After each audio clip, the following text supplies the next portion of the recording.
across the UK, on DAB+, on YouTube, on your mobile, and on your side. This is Talk.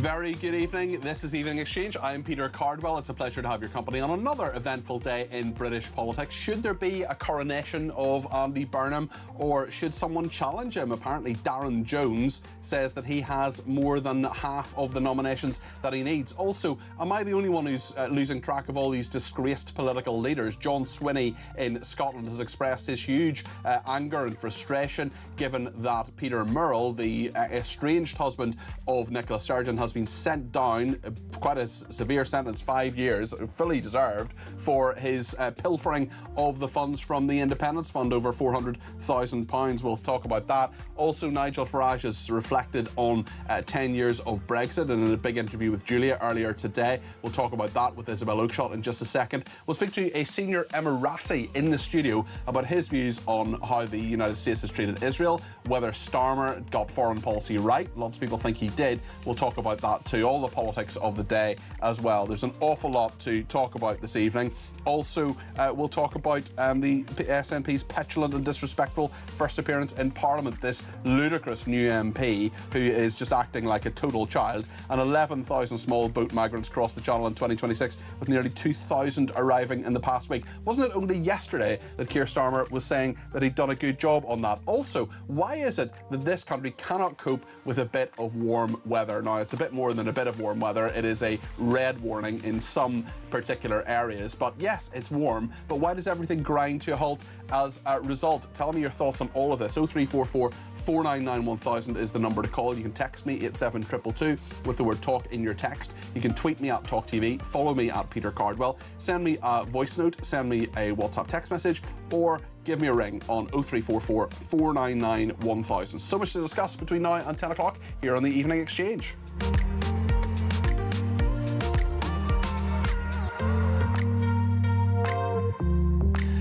Becca's been in touch and says some people might turn off at 9 for the football. Please don't, but I'll be with you because the football is like watching paint dry.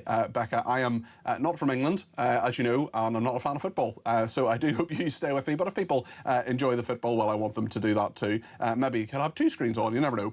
And Ian has been in touch already about the motorhome. It says that one of the strange things with the motorhome only had 4 miles on the clock. I know that, Ian. Very, very weird. Let's have a look at what's been happening today. Not least what Nigel Farage has been saying to Julia Hartley-Brewer a little bit earlier on today. It is 10 years since that Brexit vote that unshackled us from the chains of Brussels. This is what the leader of Reform UK said to Julia earlier on today. Kemi Badenoch, front page of the Mail on Sunday this weekend, ruling out the possibility of any electoral pact with Reform. Can you also rule it out categorically? As I said a moment ago, it was Kemi Badenoch that could have got rid of 4,000 EU laws as minister. I mean, you know perfectly well ministers don't have the power. Everything's up to prime ministers. No, you know that. But you know what? You know what? It's difficult to do a deal with a party that gave us net zero and wrote it into law. It's difficult to do a deal with a party that promised to do one thing and gave us the Boris wave. So for me, it's about trust. Very difficult to trust them. There we are, Nigel Farage talking about that and whether there could be an electoral pact. Certainly, I would think, if Andy Burnham becomes Prime Minister, there may well be a Burnham bounce in the polls. He seems to be on course for that. But could there be a fly in the ointment? Could there be Darren Jones or possibly Al Carnes challenging him? Let's talk to Isabel Oakeshott about the state of the leadership race. Is it even a race, Isabel? It's great to see you, and our international editor opinions are always worth listening to.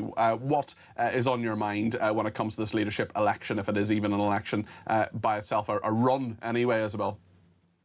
Well, it doesn't feel like a race, does it? I mean, I thought that photograph of all those Labour MPs crowding around Andy Burnham in Westminster Hall yesterday was quite shocking, actually. You know, Keir Starmer's tears were barely dried at that point, and they've got all these obsequious backbenchers, frontbenchers, all of them. I mean, there was a huge number of them there, clearly just trying to ingratiate themselves with the man that they believe will be the next prime minister.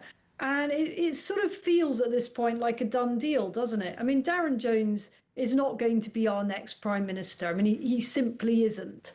So if he's gathering names, it is purely because, quite understandably, Keir Starmer's loyalists want to, you know, I'm trying to think of a polite way of putting this, screw Andy Burnham over. Yes. They don't want him to have it too easy. And actually, it's not unreasonable to say, if you're a Burnham critic, or if you feel he's behaved badly or arrogantly, to say, well, we'd quite like to know, our Labour members, to know what you stand for. What is your agenda for government? I don't know what his agenda for government is. I know broad brush that he's talking about reindustrialisation, that he's talking about reviving those areas that have been neglected, that have lost out, areas have been left behind. But I mean, tell me a prime minister or a future leader that hasn't used that kind of language.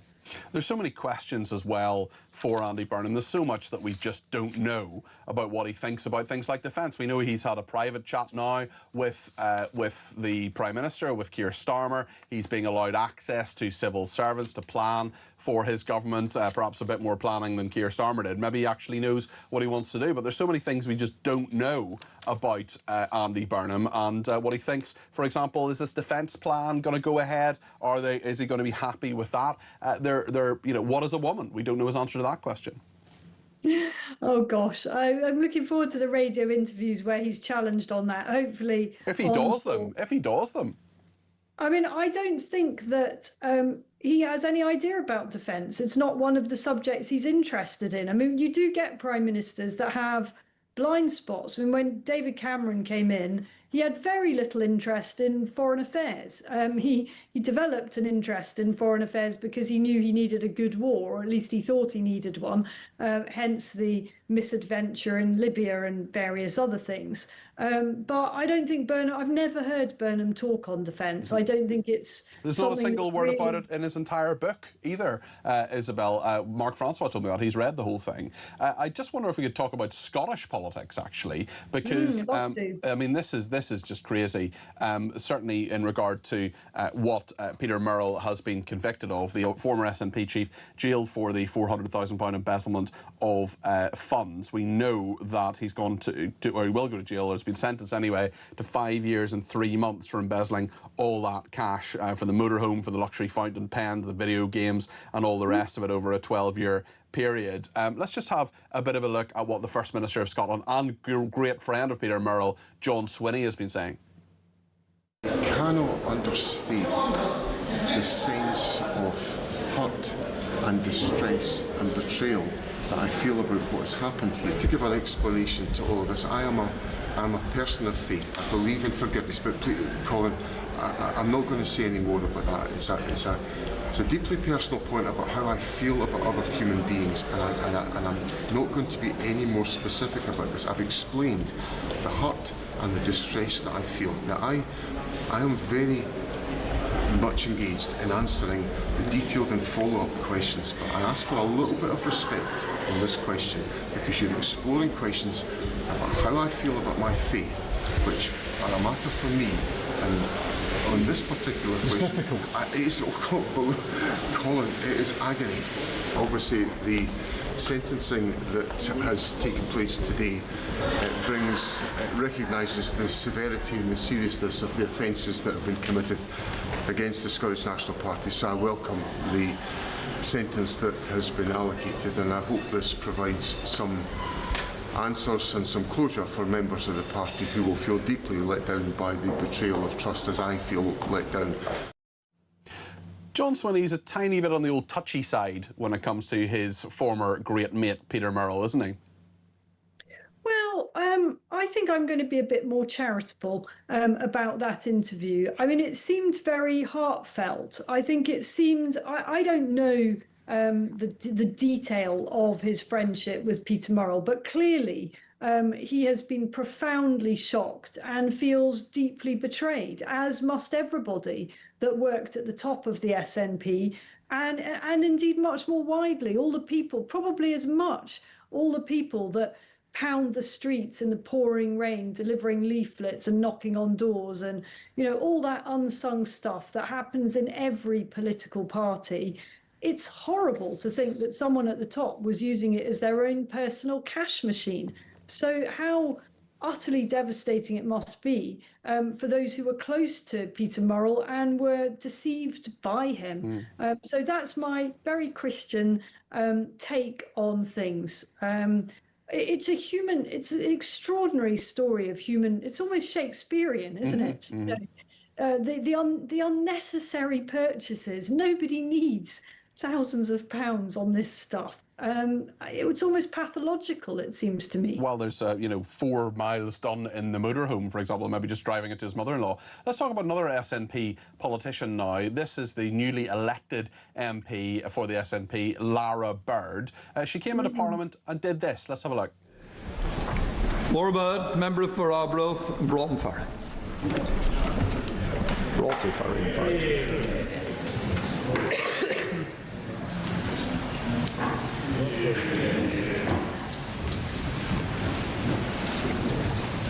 So she's walking up to the bar of the House. She is being introduced as an MP. So that I can serve the people of Arbroath and Broughton Ferry. My first allegiance is and always will be the sovereign people of Scotland. I do swear that I will be faithful and bear true allegiance to His Majesty King Charles, his heirs and successors according to the law, so help me God. And she crosses her fingers as she's doing that and then signs the register to the official this morning. He had a sort of slightly, I don't know how you would describe the expression on her face, certainly resolute anyway. Isabel, if people don't believe in the monarchy, that's fine, that's okay, but do they have to be so snarky about the whole thing? I mean, I think I'd go further than that. If you're not prepared to swear allegiance to the crown in England, then I'm not sure you should be an MP. That's what you've chosen to do. You've come to representing your constituency in Scotland, but you've chosen to do that at Westminster, not at Holyrood. I thought her behaviour was totally inappropriate. I thought her attire was completely inappropriate. Overall, I think this was a very, very bad look for an MP. I think it diminished her, and I think it diminished our Parliament, and it was embarrassing, frankly. Speaking of former MPs, Jeffrey Donaldson, who was the leader of the DUP, we talked about this a little bit last night. He will be sentenced in September for being convicted of 18 charges, including rape. He is a paedophile, and his successor as leader of the DUP, Gavin Robinson, who is an MP as well, as Jeffrey Donaldson was for many years, has been talking about this. Let's see what Gavin Robinson's been saying. A jury has concluded that Jeffrey Donaldson is guilty of the most heinous and despicable crimes. Having reached that guilty verdict, we welcome the fact that justice has been done. Today, our thoughts are first and foremost with those innocent victims whose lives have been impacted and blighted by his predatory and repugnant behaviour. What they have been put through, from the initial abuse through to the impact of having to give evidence and the inevitable traumatisation, has been wicked.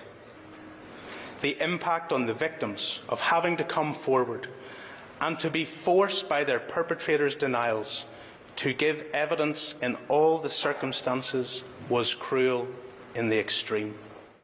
Gavin Robinson there, the leader of the DUP, talking about his predecessor, Jeffrey Donaldson, who is being sent, he's in prison at the moment, he hasn't been sentenced just yet, but after dreadful, horrendous conviction there, completely correct conviction on 18 dreadful charges. Isabel? You're depressing me with this programme this evening, because what we seem to have is a litany of politicians that have done rubbish, awful, heinous things, on a sliding scale of embezzlement to inappropriate behaviour in Parliament to this the worst of them all, the abuse of children. You can't get any worse than that, really. It's super dispiriting, super depressing. You wonder how people get to these incredibly high positions of public service and have these dark secrets. It's awful. And what it all does to trust in politics overall. Isabel, great to talk to you as always. That's our international editor, Isabel Oakeshott. We'll chat again soon, no doubt. And thanks everybody who's been in touch, mainly a lot about the heat wave as well. Leslie says, coming from Africa, if they close the schools because of the heat, they would only have 4 months of school. Michael in Nottingham says, it's not the kids being spared the nice weather, it's the lefty snowflake teachers. Stay warm, says Michael in Nottingham. Sue says it's the teachers who want the day off. Rich says, there's a reason the Victorians built all their summer houses in Scotland to the east-west coast in the 18 and 1900s. It's hot in London in the summer. Zarina on Andy Burnham says, is it me, or does it feel as if Andy Burnham has got into Downing Street through the back door? Additionally, my not-so-little kitten Dougal is flat out on the dining table with the heat. Well, hello to Dougal, and certainly I was making sure that Jack had plenty of cold water today, because of course you've got to keep our animals nice and cool. Do not bring your dog in a car at all if you can avoid it. If you've got to go to the vets, fine, yes, but let's all just be very cognizant of the fact that our animals and indeed people need to stay cool. But why is it that this country just seems to shut down when there's a bit of hot weather? It's very, very odd. It's a really strange thing that we just can't cope with a bit of cold weather, a bit of snow. That is something that puts the trains off. And rain, sometimes the wrong type of leaves on the line, the wrong type of snow, and then suddenly when the mercury goes up, that's a problem too. Surely, I mean, there are loads of different countries that can deal with the heat, loads of different countries that can deal with the cold as well. Why aren't we one of them? So much to discuss on all of this, and let me know your thoughts on everything Isabel's been saying and I've been saying too. We're going to go to the debate desk next. I am dying to find out what Matthew Goodwin-Freeman and Sebastian Selleck have to say to one another on Andy Burnham. Let me tell you, stay with us here on Talk and get your call in. Use the break to pick up the phone, 0344 499 1000.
What they're ashamed of is the English flag. Scottish flag, fine. Welsh flag, fine. Irish, everything like that's marvellous. But no. We can't be English. And this has been going on for a long, long time. He would be Prime Minister of the most toxic political brand in the country at the moment, which is Labour. And that is what we will be battling against. Our Prime Minister is allegedly attacked by another nation and nothing is said. This is a reminder that Russia regards the United Kingdom as a hostile power.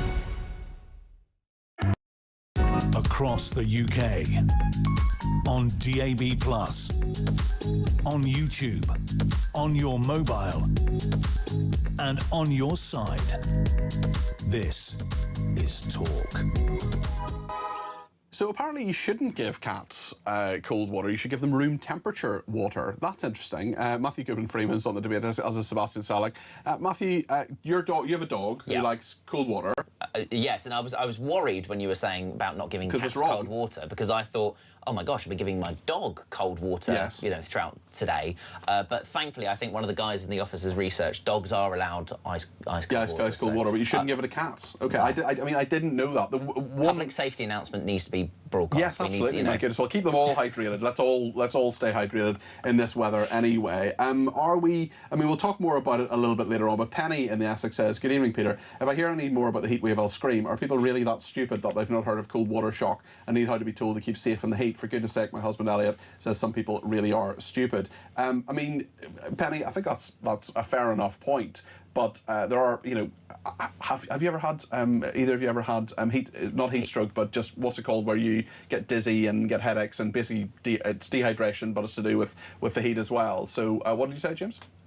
No, you didn't say anything. I think I've had heat stroke before, like similar to that, where you've not had a drink for so long and you feel really dizzy disoriented. You feel kind of sick as well. Yeah. I mean, I do, just coming back to the comment though, 40 people have already died across Europe during this week. We had 14 people die, I think, when we had that weak heat wave a couple of weeks ago. Yes, in France it's been particularly bad. It is serious. It's one of those things where, whether it's dehydration, whether it's jumping into cold water or something, or accidents happen, people fall asleep at the wheel or stuff like that, it is actually quite serious.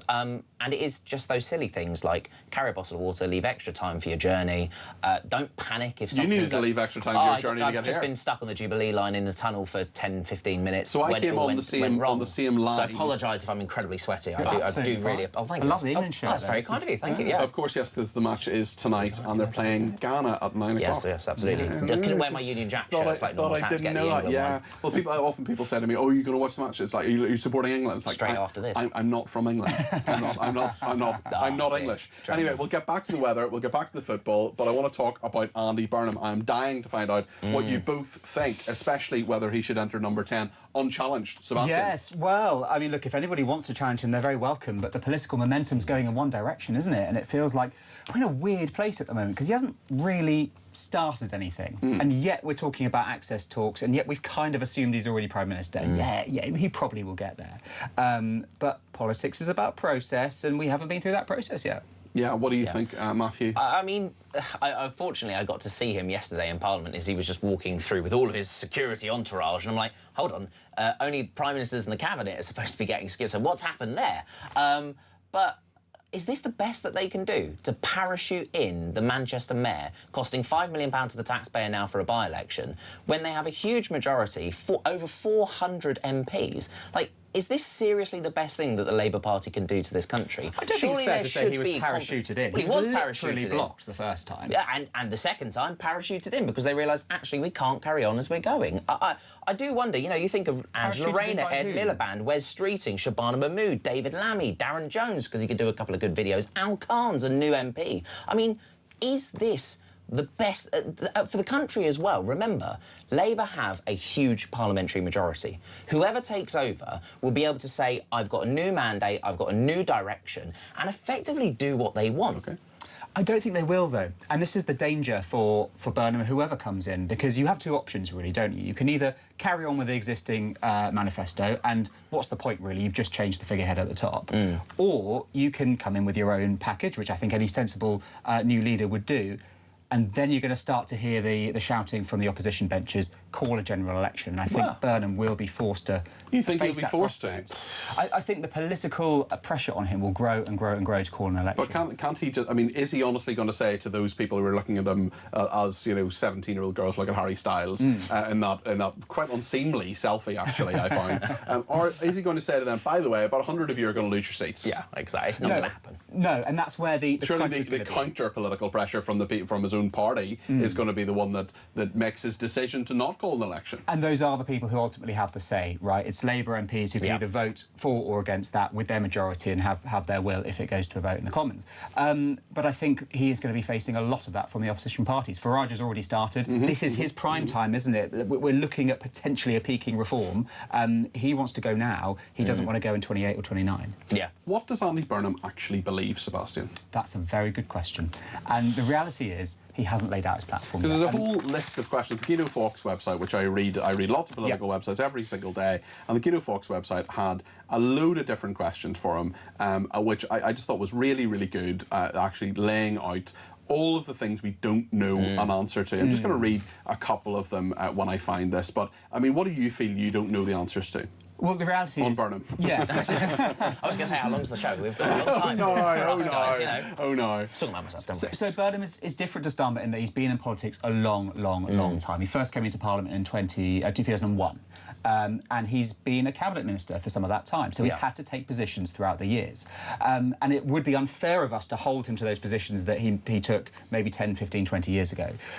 But it does mean that he has a lot of ground to fill now at a very, very odd time for politics. And what I'm concerned about is we've played a personality game here, haven't we? We've fallen for the kind of the King of the North narrative. And I say this as somebody who likes Andy Burnham, but I want him to earn his place on the basis of his policies rather than the fact that he has better communication skills than Keir Starmer. Nice eyelashes. Nice eyelashes. Just because you've nice eyelashes doesn't necessarily make you a good Prime Minister, as Sebastian will tell you.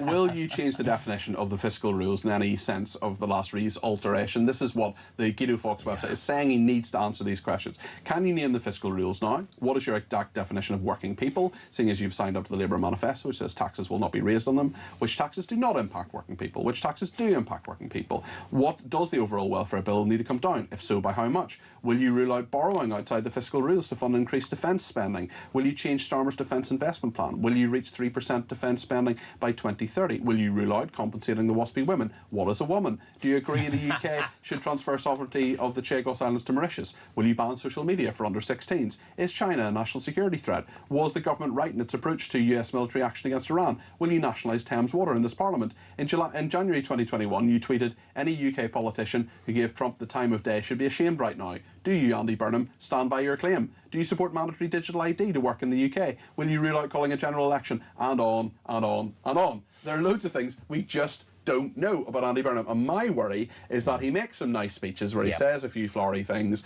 next week or over the course of the time, sort of kills the time, essentially, between now and the nominations, but probably does sort of one big interview with Laura Koonsberg or something like that on the BBC, but doesn't really face... I mean, Laura's a very good journalist, but doesn't really face the level of scrutiny that someone would in an election campaign. Then he becomes Prime Minister and suddenly makes all these decisions or flim-flams and he's just Starmer Mark II or Liz Truss Mark II. Well, this is why we need there to be a leadership challenge. We need there to be an open discussion about the direction this country is going to go in. And I say that as a Conservative. I don't want Labour to be in government, but they are there with a huge majority. Whoever takes over the keys to number 10 will be able to command this country and change things overnight. I said that 2 years ago when I came in after the election, hoping for the best. And, well, what have we had since? And so then we've got to look at the list. You've got Rayner, Miliband. Streeting's already, cancelled himself out because he's probably being offered a lovely job under Burnham. Mahmood, Lammy, Darren Jones, Al Khans.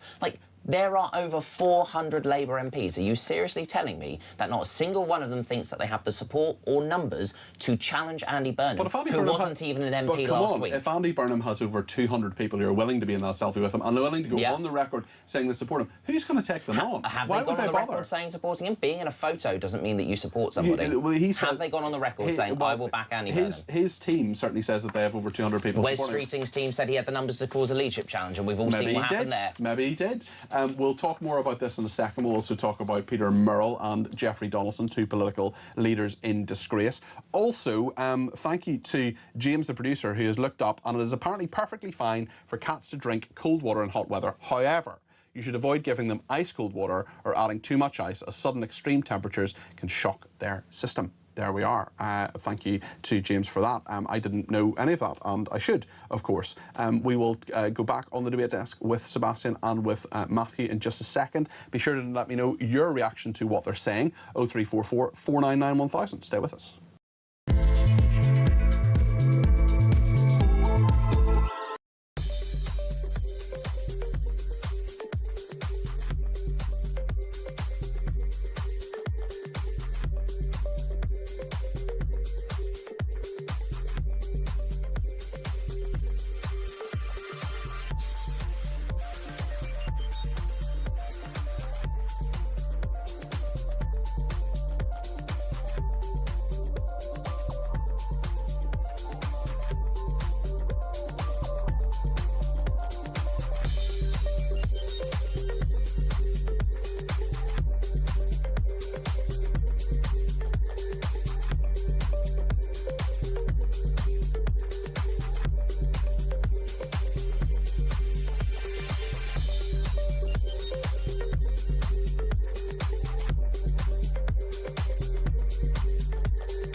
across the UK. On DAB+, on YouTube, on your mobile, and on your side. This is Talk. Let's talk about Peter Murrell, who is the estranged husband of Nicola Sturgeon. He has been sent to prison for just over 5 years for his embezzlement of over £400,000. John Swinney, who is the First Minister of Scotland and was a great friend of Peter Murrell. In fact, as someone pointed out, who was it, on text, saying that, oh yes, here we are, here's Zarina saying, is John Swinney the man who brought Peter Murrell into the job? Yes, he was. I believe they were in the Boys Brigade together. They've known each other their whole lives, and actually when John Swinney was First Minister of Scotland the first time, Peter Murrell was an absolutely key figure then. So he's been around Scottish politics for a very, very long time, at least as long as Nicola Sturgeon, his soon-to-be, I think they are divorced, I'm not sure, it's soon anyway. Are they divorced? It's soon anyway. Let's see what John Swinney was saying about this. He was asked some pretty personal questions about it and got a little bit, perhaps touchy, maybe just a bit annoyed at the line of the questioning. This is the Scottish First Minister, John Swinney.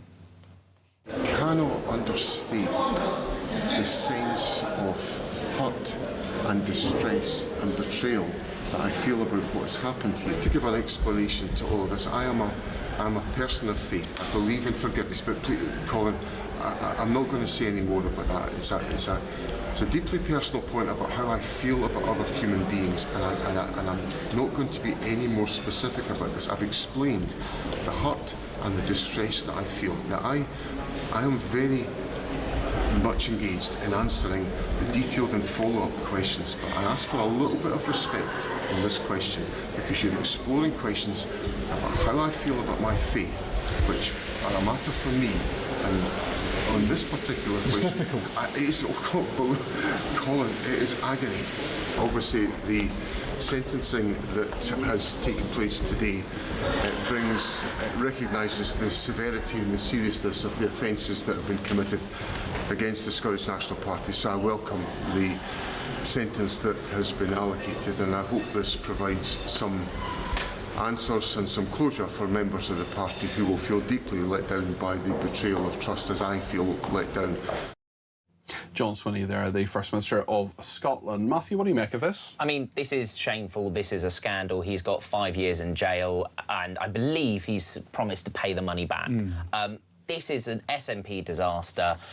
Who could have known when they're signing off the accounts that this is happening, despite it going through however many people to sign it off? It can't just be him, though. That's the genuine thing I want to know. Who else is there? Who else knew what? Who else discovered this? Well, Nicola Sturgeon says she doesn't know anything. They're in the process of divorcing, by the way. We've looked that up. And also, I mean, how's he going to pay it back from a prison cell? Where's the money going to come from? I've read that somehow it might be through his pension. Obviously, I don't know whether he's entitled to pensions for being part of the party or the establishment. I don't know, but he may well have a private pension. He may have a private pension, but I really want to find out who else. It can't just be him. This is £400,000 people are talking about. It cannot just be one person. Other people must have known and must have either covered it up or they have questions to answer. Do you agree with the sentence, 5 years and 3 months? I don't know what the sentence would or should be. The fact is that he's going to jail. He'll have a criminal record now. He'll never do anything in frontline politics ever again, let alone backroom politics or at all. You know, he's done now. The point is, for the SNP, that answer to the question, I'm sorry, I'd like to see actually maybe a bit more frustration and anger. This is what's happened to you and your party members. If I donated money to a party and found out that it was being spent on that, I would be fuming. Sebastian, does the punishment fit the crime? It does, though. The Scottish Tories are playing politics and saying he could be out in just over 2 years. Because, I mean, that's factual. Yeah, it's true. Well, no, but they're coming out and trying to make a point about Scottish sentencing policy here, which is a strange time to do it, but they have a point. I would actually argue it's a perfectly... I mean, this is probably one of the most high-profile sentencing decisions. Yeah. If you're going to start a debate about sentencing policy, a very high-profile sentence would be exactly the right thing to do, would it not? Yeah, no, maybe that's fair, but look, they face the same problem that we do in Westminster, which is that their prisons are full as well. They've got to find a way of emptying them, and part of that is reduce people's sentences. But look, I'm pleased to see him going to prison. I feel like you get a lot of politicians who go to what I call Chris Hume prison, which is the nice one where you get to be outside all the time, and you don't stay there for very long. So hopefully this is a little bit more fitting. Let's talk about another politician on his way to prison, Jeffrey Donaldson, who is the former leader of the DUP. This is, now look, I'm not taking anything away from embezzlement as a crime, but the things that Jeffrey Donaldson has been convicted of, we talked about this last night, I mean, just horrendous, unspeakable acts.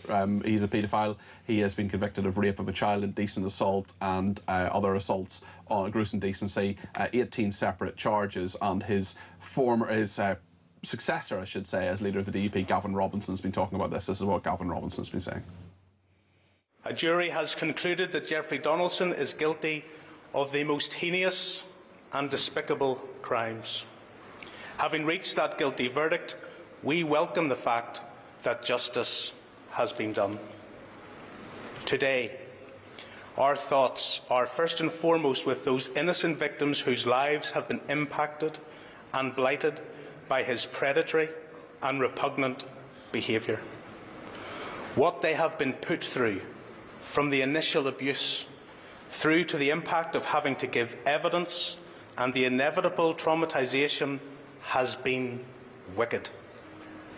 The impact on the victims of having to come forward and to be forced by their perpetrators' denials to give evidence in all the circumstances was cruel in the extreme.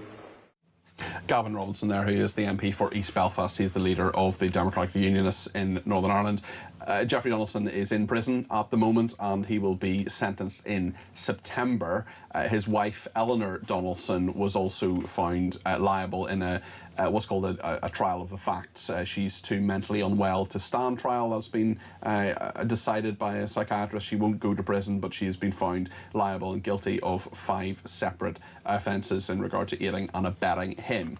Matthew, it just doesn't bear thinking about. This was a man who was saying that he was, someone of great probity, someone of great, integrity, someone who was fighting for unionism and wearing his he always wore a fish badge of the Christian symbol. At the same time, he was, sexually abusing children. Well, I hope that Jeffrey Donaldson rots in jail, frankly. This is a far worse crime than what Peter Murrell was doing.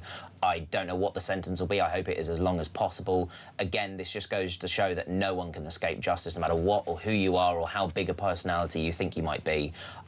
This is absolutely disgusting. I mean, 18 child sex offences, including rape against 2 women when they were children. This is wrong. And, yeah, thank God it's come to light. Again, though, I would say there must be more to this. I didn't know about his wife, for example, so that's one other person who's faced some form of justice.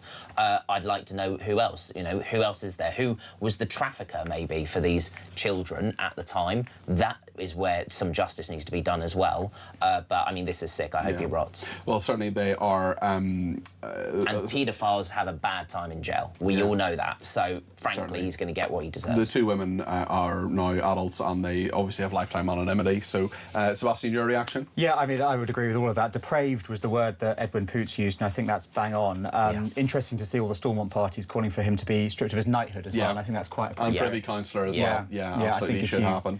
Yeah. The Financial Times has just reported in the last few minutes that Andy Burnham is set to demote Rachel Reeves to a lesser cabinet role. Britain's probable next Prime Minister expected to give backroom rules to Manchester allies as well. There's been a lot of speculation about who would go where. What do you think Rachel Reeves' political future should be, Matthew? On the backbenches, as far away from the levers of power and economics in this country as possible. Probably backing complaints for a couple of years, I don't know, but she's been a disaster. Sebastian? I'd like to see some stability. I think the markets would do as well, which has a bearing on all of us, whether we own, rent or whatever else.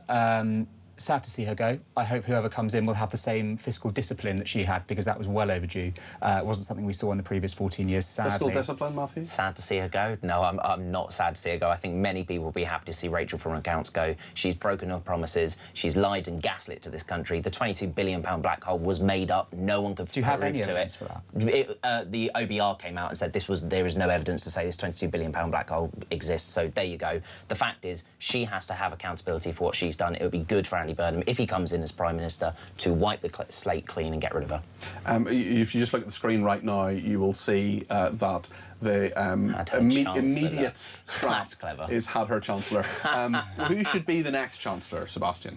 A fantastic question. Do you have a fantastic answer? I don't have a fantastic answer. I want to see somebody experienced. I want to see somebody literate, economically literate. I want to see somebody with the same level of discipline. That's what it really comes down to. I don't think we can be going and trashing the fiscal rules. I'm really concerned about that. Isn't it interesting that we're in a situation where 7, 8, 9 people are being thought of as Chancellor? Everyone from sort of Ed Miliband on the left to sort of Wes Streeting on the right of the Labour Party. It's extraordinary. And doesn't that sort of say something about Andy Burnham? Well, no one knows. Well, what's that joke about if a Blairite, I don't know the joke. If they walk in and they say Blairite, a Brownite, a communist and a Corbynite or whatever walk into a bar and the barman says, "What'll you have, Andy?" I mean, look, we all know it's more than likely going to be Wes Streeting. He should have launched a leadership challenge. The fact he hasn't means he must have been promised one of the top jobs at the great offices of state. Well, he might have been negotiating from a position of weakness. I mean, is he actually in a position to say, "Make me your Chancellor"? Well, who knows? The fact is that, you know, if it's going to be Andy Burnham, Wes Streeting will play a massive part in that. He was the first person to come out endorsing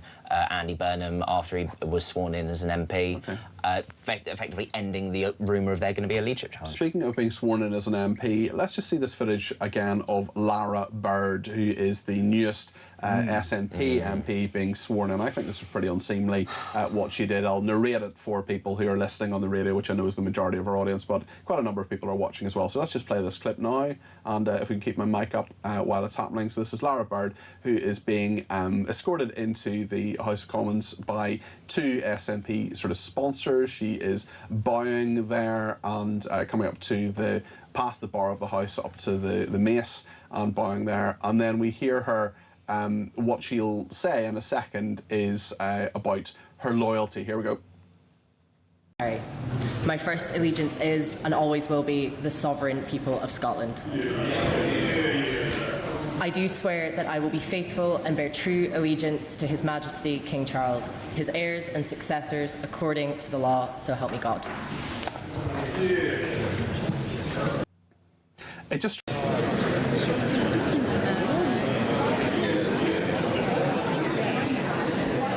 Lewis, who had to do his oath of allegiance again because he effectively changed the words of it when he came in as an MP because he didn't want to swear on behalf of His Majesty the King. I mean, at the end of the day, this is one of the technicalities of the job. If you don't like it, don't be an MP. It's just disrespectful. Petulance, perhaps? Or do you think you have more sympathy with her, Sebastian? No, there's a general... And I'm saying as someone who didn't hear the sound there, I saw the general body language and I got a sense of lack of respect for the institution of Parliament, and it is His Majesty's government at the end of the day that you are, that is the executive of this country, and if you don't like that, then you're going to be in a very difficult position. Yeah, and she doesn't have to do it. No one's forcing her to do the job. We just have a voice note now from Rich on Lara Bird, Bird Brain, as I'm now going to call her, the newest SNP MP. This is what Rich has said. Regarding the dress code in Parliament, it's the same as everywhere else in the country. It's changed. The days of men in brown suits making all the decisions have gone. But at least those men in brown suits, they had something between their ears. These people now dress as Andy Pandy, and a first date get into the halls of power, and they're out of their league, 100%. I'm not belittling because they're both women, but for God's sake, is this how we've come now as a country? When anybody can rock up and get into and be an MP? Disgraceful. Well, anybody can stand to be an MP, and Hannah Spencer, I think, was the person you were referring to, the Green MP, had very, very brightly coloured clothing. I'm probably not going to go down the route of criticising women for what they wear. I mean, there are 4 things I've learned in my 42 years when it comes to women, and not criticising their hair, clothes, makeup or menstrual cycle are just like 4 rules I've lived by, and they've worked very, very well for me. That's another public safety announcement. Well, it is.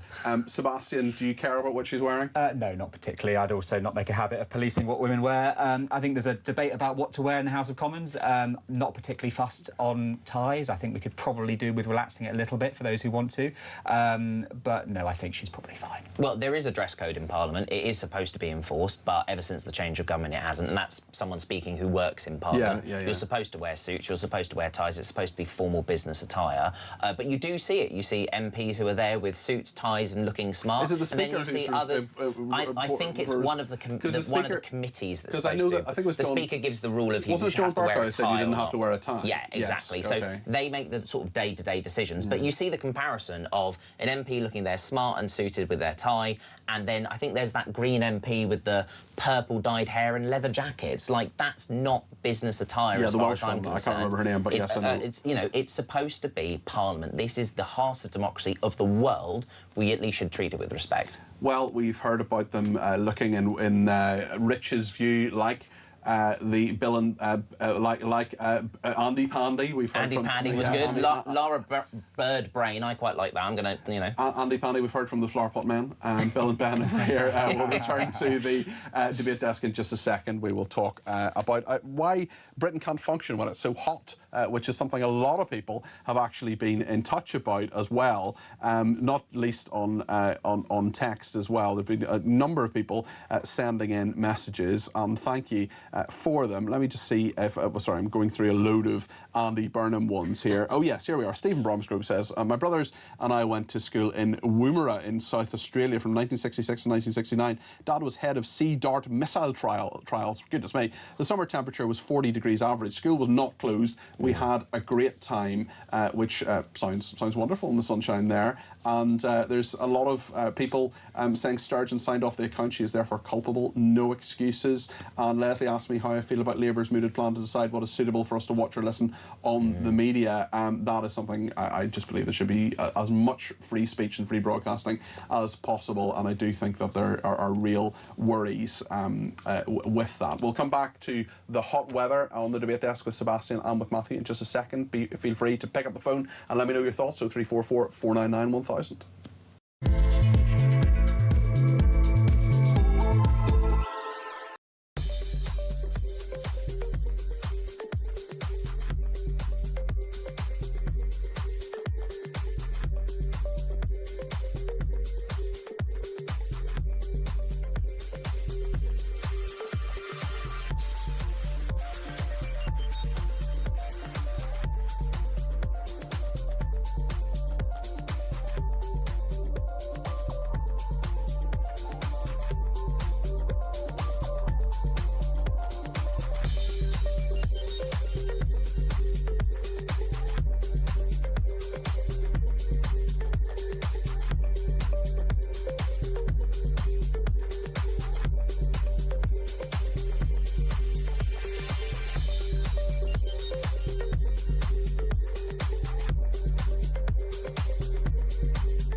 What they're ashamed of is the English flag.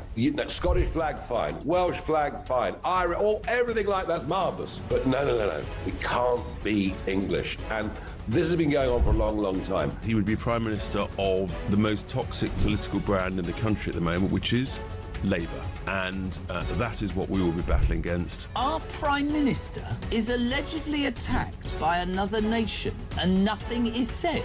This is a reminder that Russia regards the United Kingdom as a hostile power.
Across the UK, on DAB+, on YouTube, on your mobile, and on your side.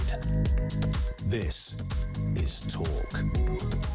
Zarina says, my daughter attended a wonderful school that measured the length of her skirt. That skirt she and Lara wore to Parliament is not appropriate. She should be criticised, says Zarina. Well, I remember when I was at school, there were certainly lots of girls who were actually sent home for having skirts too short. And Leslie says, as a woman, I can say the SNP woman, her dress code was disrespectful to Parliament. Brian says, regarding Nicola Sturgeon, ignorance is no defence. Yeah, you're absolutely right. Brian, any first-year law student will tell you that. MJ says the blonde has got an attitude problem, talking about Lara Bird. Her dress sense was deliberately inappropriate, body language and attitude. As Matthew has quite rightly said, if a new MP does not like the protocol, then he or she should not do the job.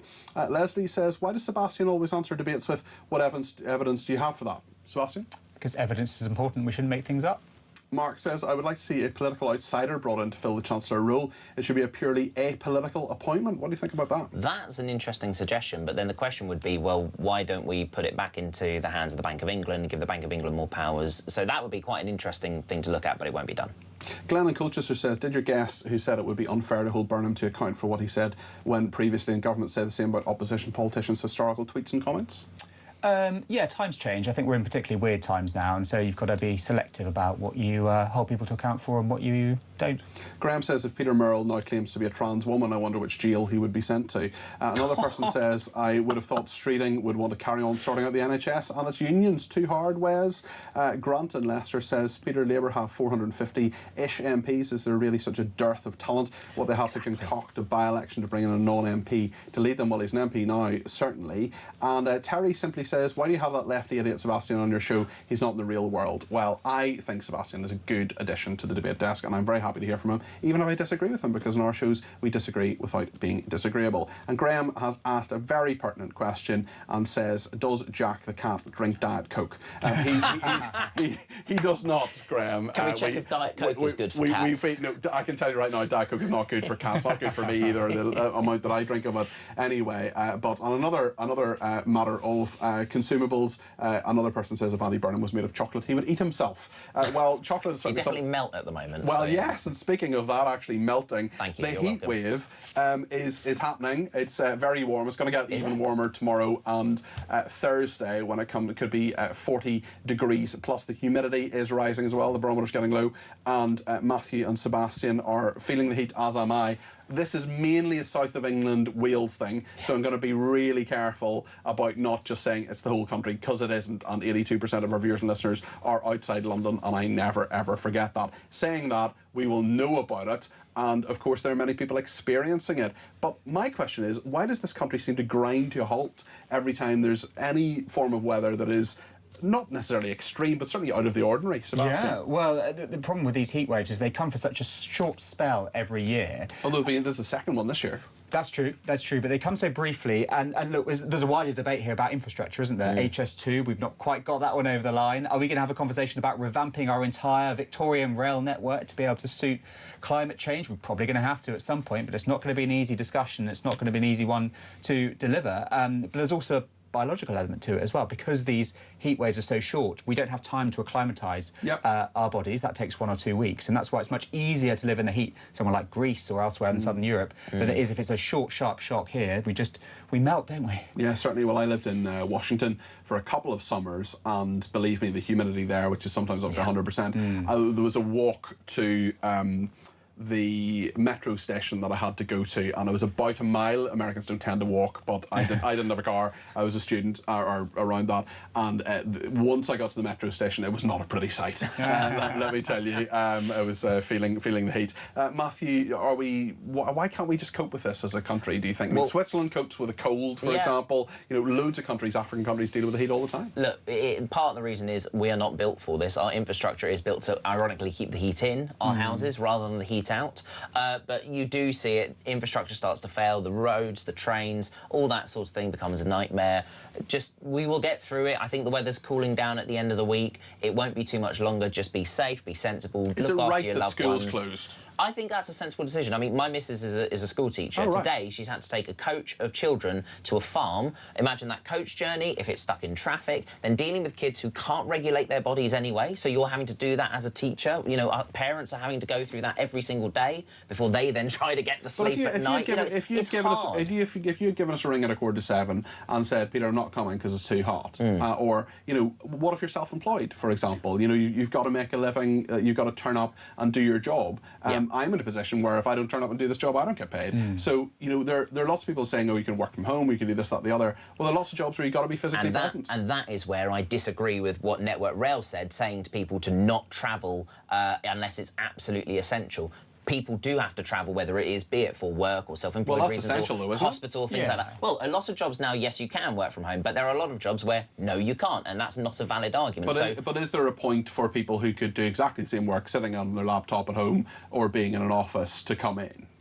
Look, what's the difference it's going to make for 3 days this week if people who can do their job from home work from home? It's those jobs and services where people can't work from home, like, you know, bin crews, for example. In our council in Harrow, they're collecting the bins 2 hours earlier. They're starting earlier before those heat periods. They can't work from home. They have to do it. So then that's where changes have to be made. What do you think of this? What do you think about what Matthew's saying on the heat? Do you think that we're too sort of snowflakey, I suppose, to coin a phrase, as a country when we can't just deal with extremes of heat, whether it's cold or hot weather? 0344 499 1000. Please do give me a ring and let's have a chat about that. Sebastian, what do you think? I think you got it right at the start of the show. People die because of the heat, and so if we can tell people to work from home or not to make essential journeys, that could just mean don't go to the pub tonight, stay at home. I'll be going to the pub. I know you won't. That's a hard sell, but we should be doing that, because if you can look after yourself, you should, and we have the infrastructure for it now, in the sense that we had COVID. One silver lining of that is that a lot of people can now work from home who couldn't before.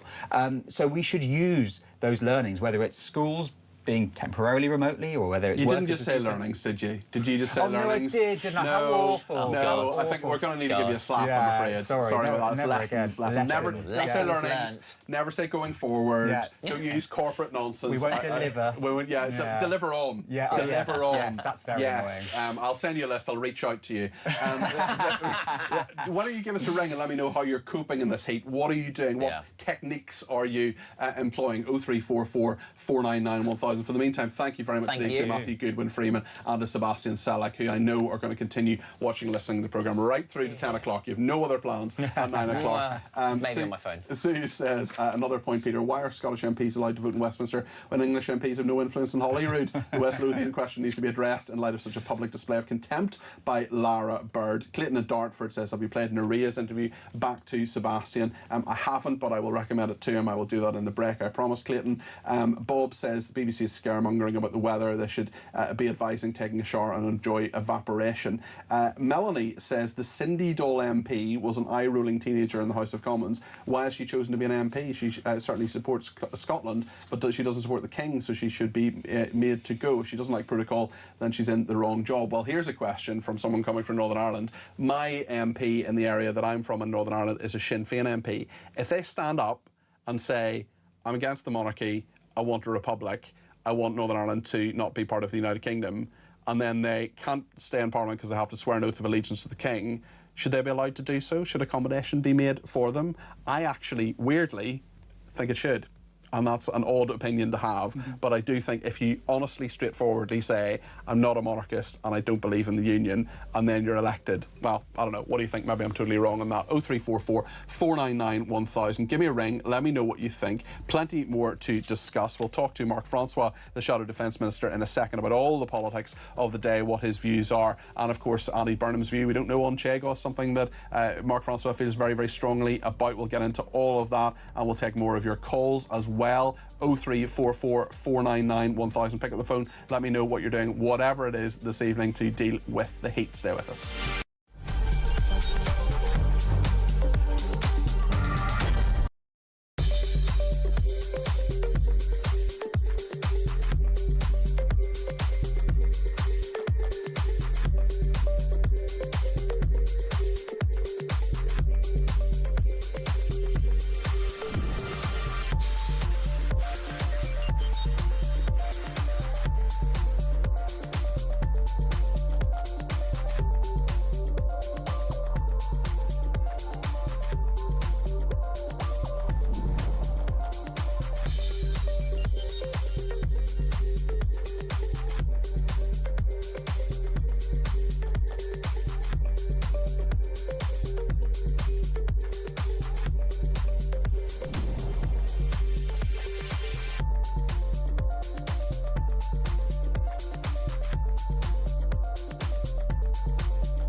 across the UK.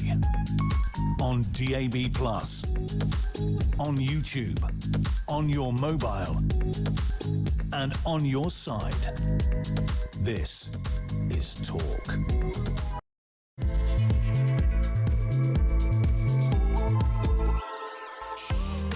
It's just gone 8 o'clock. This is the Evening Exchange on Talk. I'm Peter Cardwell. Thank you for your company this evening. 0344 499 1000 is the number to ring to let me know your views on all the big matters of the day.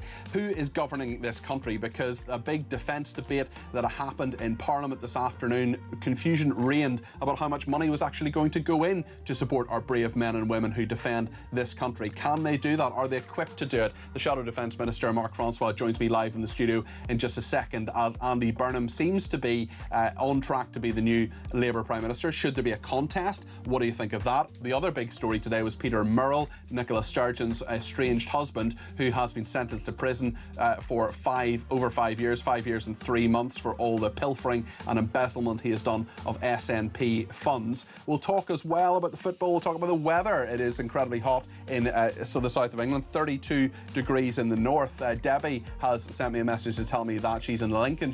Loads to discuss on what Sebastian and Matthew were saying on the debate desk as well. 0344 499 1000 is the number to call. You can text me 87222 with the word talk in your text. You can tweet me at talkTV, follow me at Peter Cardwell, send me a WhatsApp text message, send me a WhatsApp voice note, or give me a ring, all on the main number 0344 499 1000. So much to discuss between now and 10 o'clock, and please do keep listening and watching. I know it's England, but come on, it's the Evening Exchange. You can stick with us. 0344 499 1000. Let's get going here on Talk. England are playing Ghana, and if you do feel that you need to leave me at 9 o'clock, I'll be very sad, but please do go over to Talk Sport, which will have full coverage, of course, of that crucial group stage match. Lots to discuss with Mark Francois, who is with me in the studio, Shadow Defence Minister. Mark, lovely to see you, and can I just say a huge thank you for, speaking of people leaving us at 9 o'clock, you left your wedding anniversary meal, 4 years married, at 9 o'clock. To do an interview with us the last time, so many thanks for that. You're very kind. My wife is now talking to me again, but thank you very much. Glad to hear it, glad to hear it. 10 years on since Brexit, what are your thoughts? Well, I'm glad we did it. I think we've been vindicated. We now run our own country. We are responsible for our own decisions. We don't have rules imposed on us by people that we could not elect or unelect. We were, at least last year, the fourth largest exporter in the world. We can strike our own trade deals. You could only do that through the EU when you were in the customs union. I think the fact that COVID hit the world economy was a problem for everybody. But overall, I think we're better out. I think there was an issue of democracy about whether Parliament ultimately respected the decision of the British people. It took us 3 and a bit years, but we got there in the end. And I think it was the right decision, and I can't believe that we would go back. For a start, our annual subscription now, without the rebate, would be about £28 billion a year. I can't see in the current economic climate the British people being willing to give away £28 billion for the privilege of having someone else run our own country. And £28 billion was, of course, the exact number of the black hole in the defence budget. You were talking in the defence debate. New Defence Secretary this afternoon, of course, Dan Jarvis, new Armed Services Minister, Armed Forces Minister. Tell me what happened this afternoon and how it descended into farce at one point. It did. So, as the opposition, 26 days a year, we get to choose the subject of debate, and so they're called Opposition Day debates. So we deliberately had a debate today about defence spending and the long delay in the publication of what's called the Defence Investment Plan, or the DIP, which would lay out in detail the equipment we're going to buy for the armed forces. That's essentially what John Healey resigned about, wasn't it? Yes, because he said that the government were not providing enough money. So we had a debate today to push the government on when the DIP was going to finally be published. We've been waiting a year. And the government's line was it will be published by the time of the NATO summit in Ankara, which begins on the 7th of July. Halfway through the debate, the BBC released a story, it was coming through on everybody's phones in the chamber, to say that Now, no spending commitments or decisions will be taken until the new Prime Minister, i.e. Andy Burnham most likely, is in place. And government ministers were all over the place, and when it came to Luke Pollard's wind-up, he wouldn't answer a single question, he wouldn't take a single intervention. The debate collapsed into farce. So why does this matter? It's because this is the plan to re-equip our armed forces to respond to the growing Russian and Chinese and to some extent Iranian threats. And what you're talking about, because it's over 10 years, is over £250 billion of public spending. And the government have promised this. We were going to definitely get it in the autumn. We were absolutely going to have it by Christmas. Then come hell or high water, we were going to get it in the new year. We're in the middle of June. We still haven't got it. So we, the opposition, called this debate today to hold them to account. Here's the fundamental question. Starmer wants to publish it as part of his legacy, although by the sound of it, it's going to be nothing to be proud of. I'll come back to that in a minute. Burnham doesn't. So who's the Prime Minister tonight? Who actually runs the... If we were attacked tonight, who gives the orders? Is it Starmer or Burnham? Well, it would be Starmer, certainly, but in terms of what we do in the future, it's a really interesting point, certainly when it comes to the view of others in the world. I want to get into that a bit more, but I just want to play a clip now of Donald Trump, the President of the United States, criticising NATO and Starmer, specifically on Iran, but it very much feeds into exactly what Mark is saying there. Let's see what the President has been saying. We have been a great member of NATO, in many ways, certainly the predominant member. We paid trillions of dollars over the years, not billions, trillions over the years to protect Europe. So I said to Pete, let's see if they'd actually come. So we asked them to come, and they weren't there for us. By the way, Starmer wasn't there. And you know what? The people of the UK did not like it that he wasn't there. Starmer said no. Starmer said worse than no. He said, we'll be there as soon as you win. I said, we don't need you as soon as we win. Before I went in, we called him. He said, oh, wow, we'll be there. This was not Winston Churchill with that I can tell you. But Starmer said, we'll be there, right, Pete? As soon as we win. What do you make of that from the President? He keeps using this line about Starmer not being Winston Churchill. I don't think anybody was confused about that, but clearly he has diminished to a huge degree in his view. Look, part of when the obituary of this government comes to be written, there'll be a lot in it. One of the things that'll be in it was this absolutely bonkers plan over the Chagos Islands to spend £35 billion of British taxpayers' money to lease back a bunch of islands that belonged to us in the first place. Anyone down the pub could tell you that's mad. We fought that tooth and nail in Parliament for a year.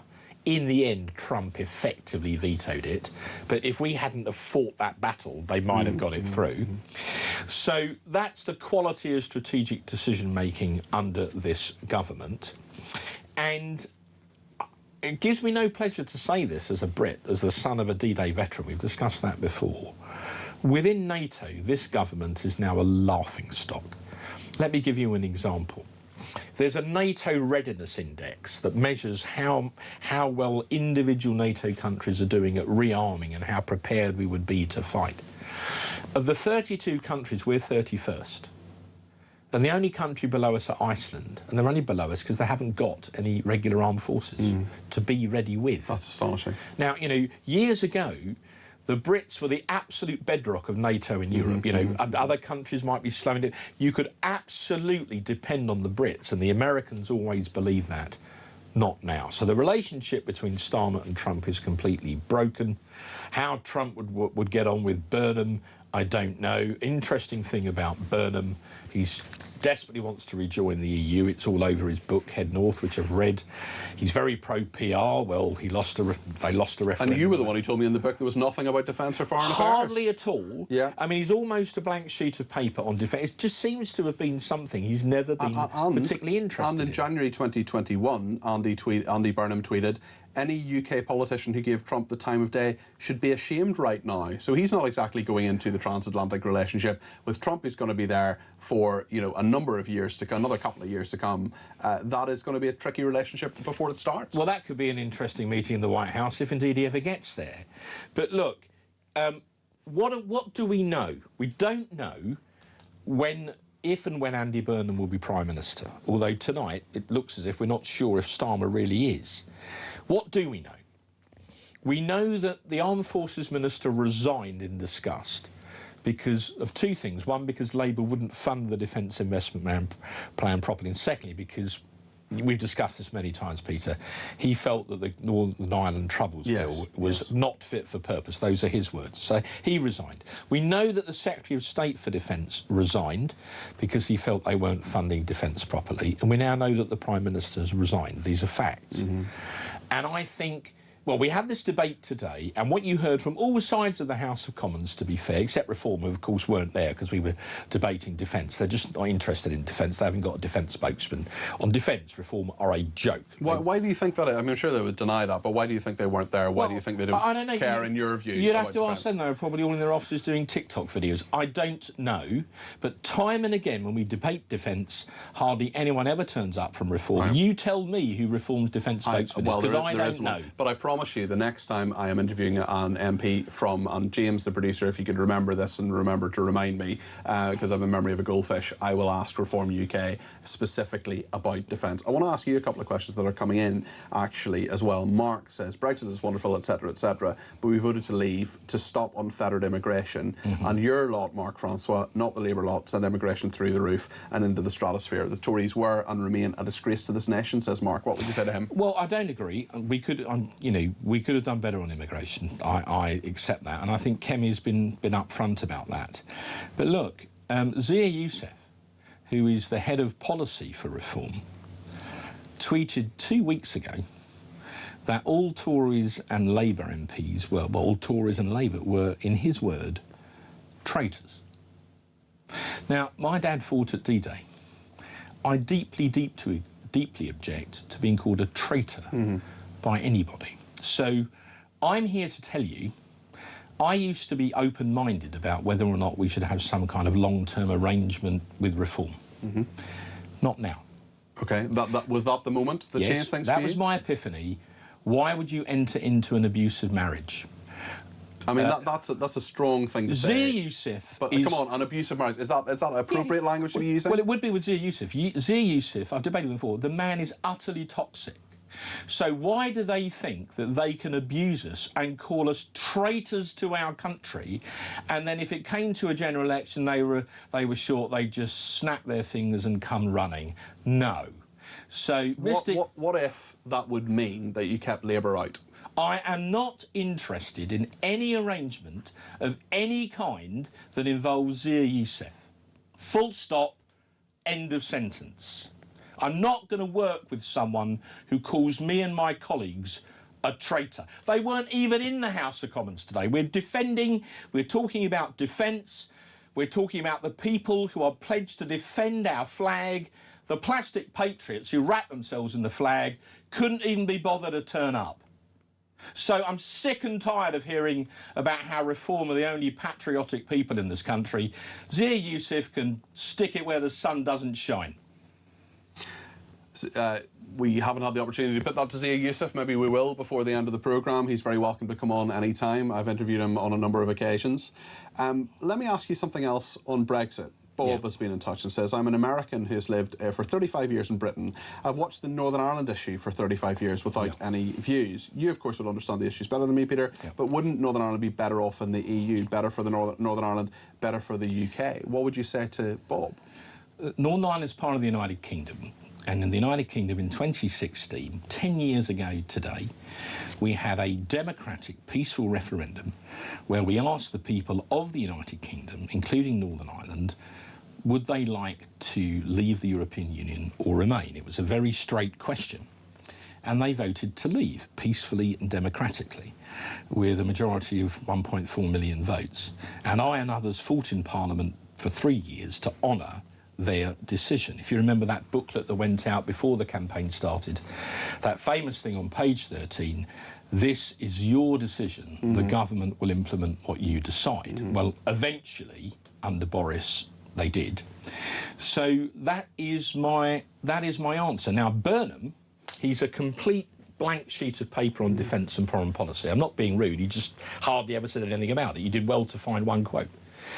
On Europe, though, we know he's an ardent Europhile. He was backpedalling during the Makerfield by-election because that constituency voted to leave by about 2-1. But we know there's no argument that Andy Burnham is a Europhile. And we also know that he's pro-PR.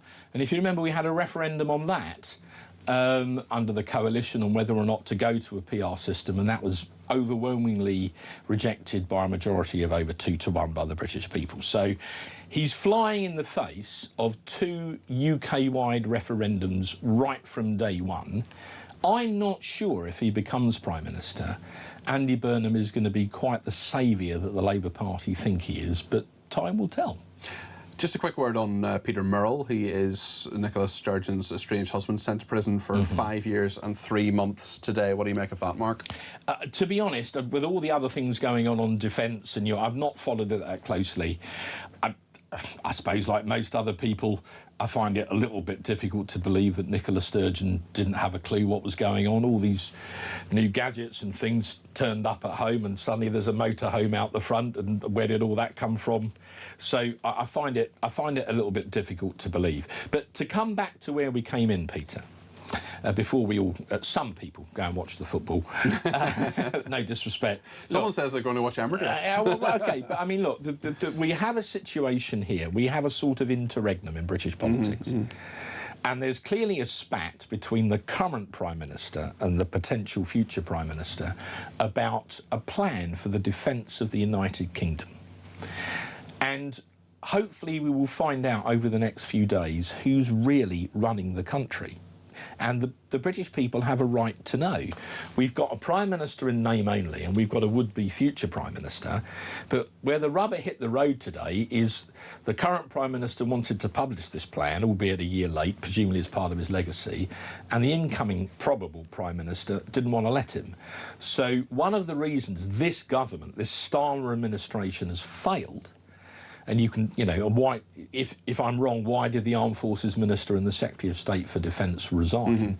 One of the reasons that this administration has failed, palpably, is because they could not properly organise the defence of the realm, which, after all is said and done, is and always will be the first duty of government. Mark, thank you very much. That is Mark Francois there, the Shadow Defence Minister. What do you make of what he said? Particularly, you got pretty passionate there, Mark, about Zia Youssef. Clearly very, very annoyed at those comments. I get pretty passionate if someone calls me a traitor. Certainly. What would happen? I mean, Kemi Badenoch has said, just finally, actually, before you go, Mark, Kemi Badenoch has said she's ruled out any form of deal with him. If she went back on that, what would happen to you? I'm absolutely with Kemi. I say I used to be open-minded, but I'm sick and tired of being ritually abused by Reform. Their plan was to wipe the Conservative Party out. It clearly hasn't worked. We won a by-election in Aberdeen, the first parliamentary by-election we won since 1967. In my constituency, on Thursday, we won 2 seats back from Reform. We smashed them twice.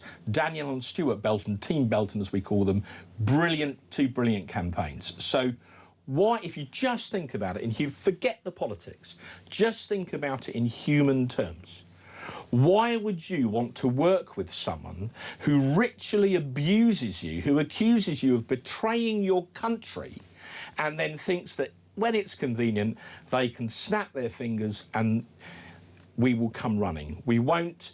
Youssef is toxic. Reform have hit a roadblock. If they want to make any progress, my advice to Nigel Farage is you want to sack Zia Youssef tomorrow morning, because he's toxic for you, Nigel.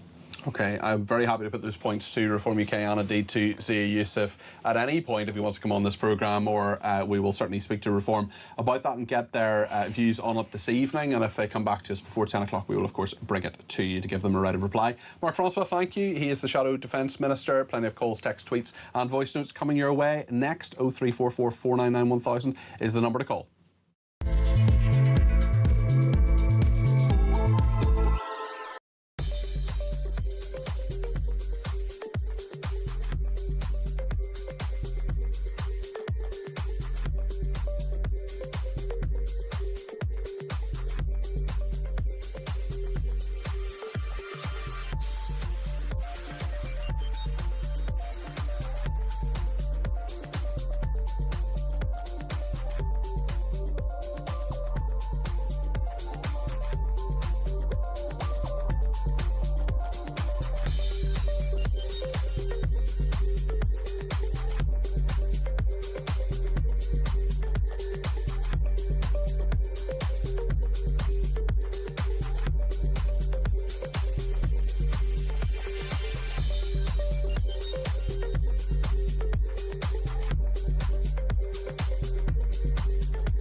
What they're ashamed of is the English flag. Scottish flag, fine. Welsh flag, fine. Irish, everything like that's marvellous. But no. We can't be English. And this has been going on for a long, long time. He would be Prime Minister of the most toxic political brand in the country at the moment, which is Labour. And that is what we will be battling against. Our Prime Minister is allegedly attacked by another nation and nothing is said. This is a reminder that Russia regards the United Kingdom as a hostile power.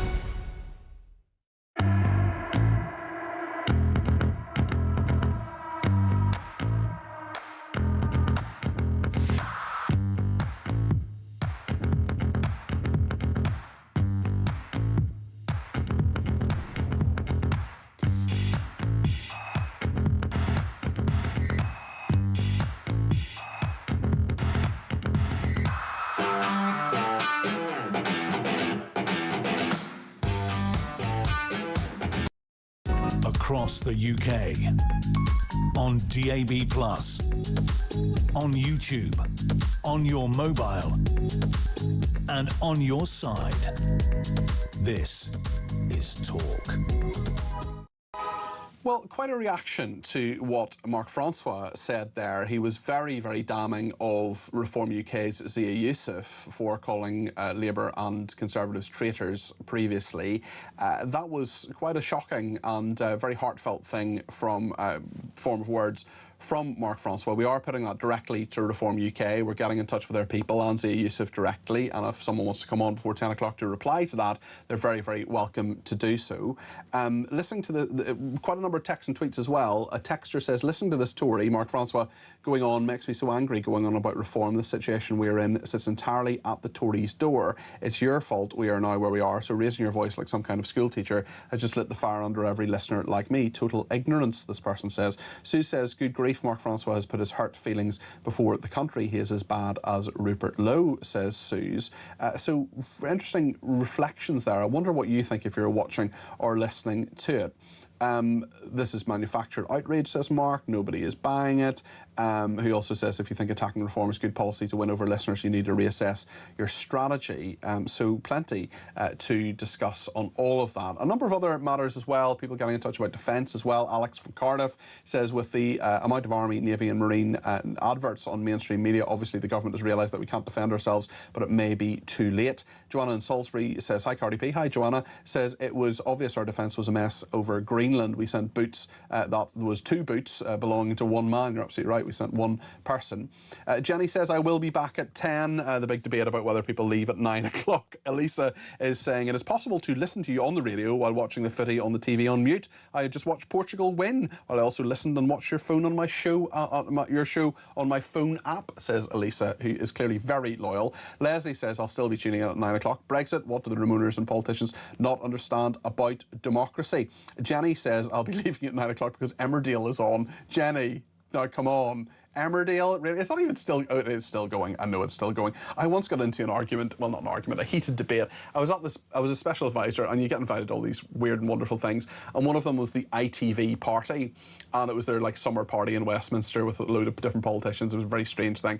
And I was talking to the actor who plays Marlon Dingle from Emmerdale about Brexit. It was just quite strange. I mean, he had views on it. It'll shock you to learn that he was a Remainer, as was another actor, I can't remember his name, Jimmy something. He's been in both Emmerdale and Coronation Street, and he was getting very head up about it as well when I was trying to explain what the government's policy was. On Peter Murrell as well, Angie says, hi Cardi P, hi Angie. The thing that makes me laugh the most about Peter Murrell are the hair dryers. You have more use of them than that bald man. Well, I'm very lucky to have my locks still intact. Let's go to Lenny in Ashford on Burnham. Lenny, you're very welcome to the programme. What would you like to say? Good evening, Peter. Good evening. Well, I think the way Labour are acting, they haven't learned by the mistakes they've made over the last 2 years, and the way they're treating Burnham, because they need to show they're doing the job properly, and he needs a proper test, a positive test, to prove that he is capable of the job. They're acting no different than the way they did with Middleton. Well, it's a bit different from Mandelson, is it not? What sort of scrutiny should he face? I mean, I today was contacting Burnham's people saying, can I please interview him? I have many questions to ask him, Lenny. What would you like to ask him? Well, I mean, I'd like to find out what his true manifesto would be. Yeah. You know, because I don't know anyone who knows what his manifesto is. Well, I'm not sure he knows as well. He's trying to say sort of all things. He's trying to be all things to all men and women at the moment. Lenny, thank you for your call. Lots of people getting in touch about the heat as well. We're going to talk about that as time goes on. Certainly, any excuse to stop work in work-shy Britain. Too hot, too cold, too wet, too woke. Need I go on, says that person. And on cats as well, Anne says, good evening. Cats can drink cold water. I don't know where you heard that they can't. Of course they can. And it's just very, very cold water could shock their ice water. Could shock their system, and that's not a good thing. That would be good for them. Dan in Kent says, Mickey Mouse can be Prime Minister, Cardi P, for all I care. Labour always shrink the economy. And Darryl in Lincoln says, I'm sleeping in my lorry down in Dorset, just melting really, says Darryl. Well, maybe you can open the windows, Darryl, or get the air conditioning going, my goodness. Glyn says, with regards to the weather, I think it would be very un-British not to talk about it anyway. Great show, sir, even with Sebastian, says Glyn. Thank you on that. Andrew says, I'm from Margate, and last July I went out to Japan for 2 weeks, lucky you. Every day it was 35 degrees throughout the day, and with the humidity it felt like 40 degrees. In the night it was 25 degrees. My tip is to drink ion water drinks. It helps prevent heat stroke. Well, there we are. Very interesting thoughts on that. On the weather, Nigel in London has been in touch. Nigel, you're very welcome to the programme. What would you like to say? Well, good evening, Peter. If I can talk about the weather and a quick remark about reform afterwards. Of course. Why is it Britain always moans about how hot it is, and yet 3 months later they moan how cold it is? Well, of course. Well, everyone complains about the weather, but nobody ever does anything about it. That's how the song goes. I know. The thing about it is, Peter, is that this country is never prepared for whatever weather condition we have. I was speaking to a garage early this morning because my car is having a repair, and the manager said he's invited his staff to come in at 3 a.m.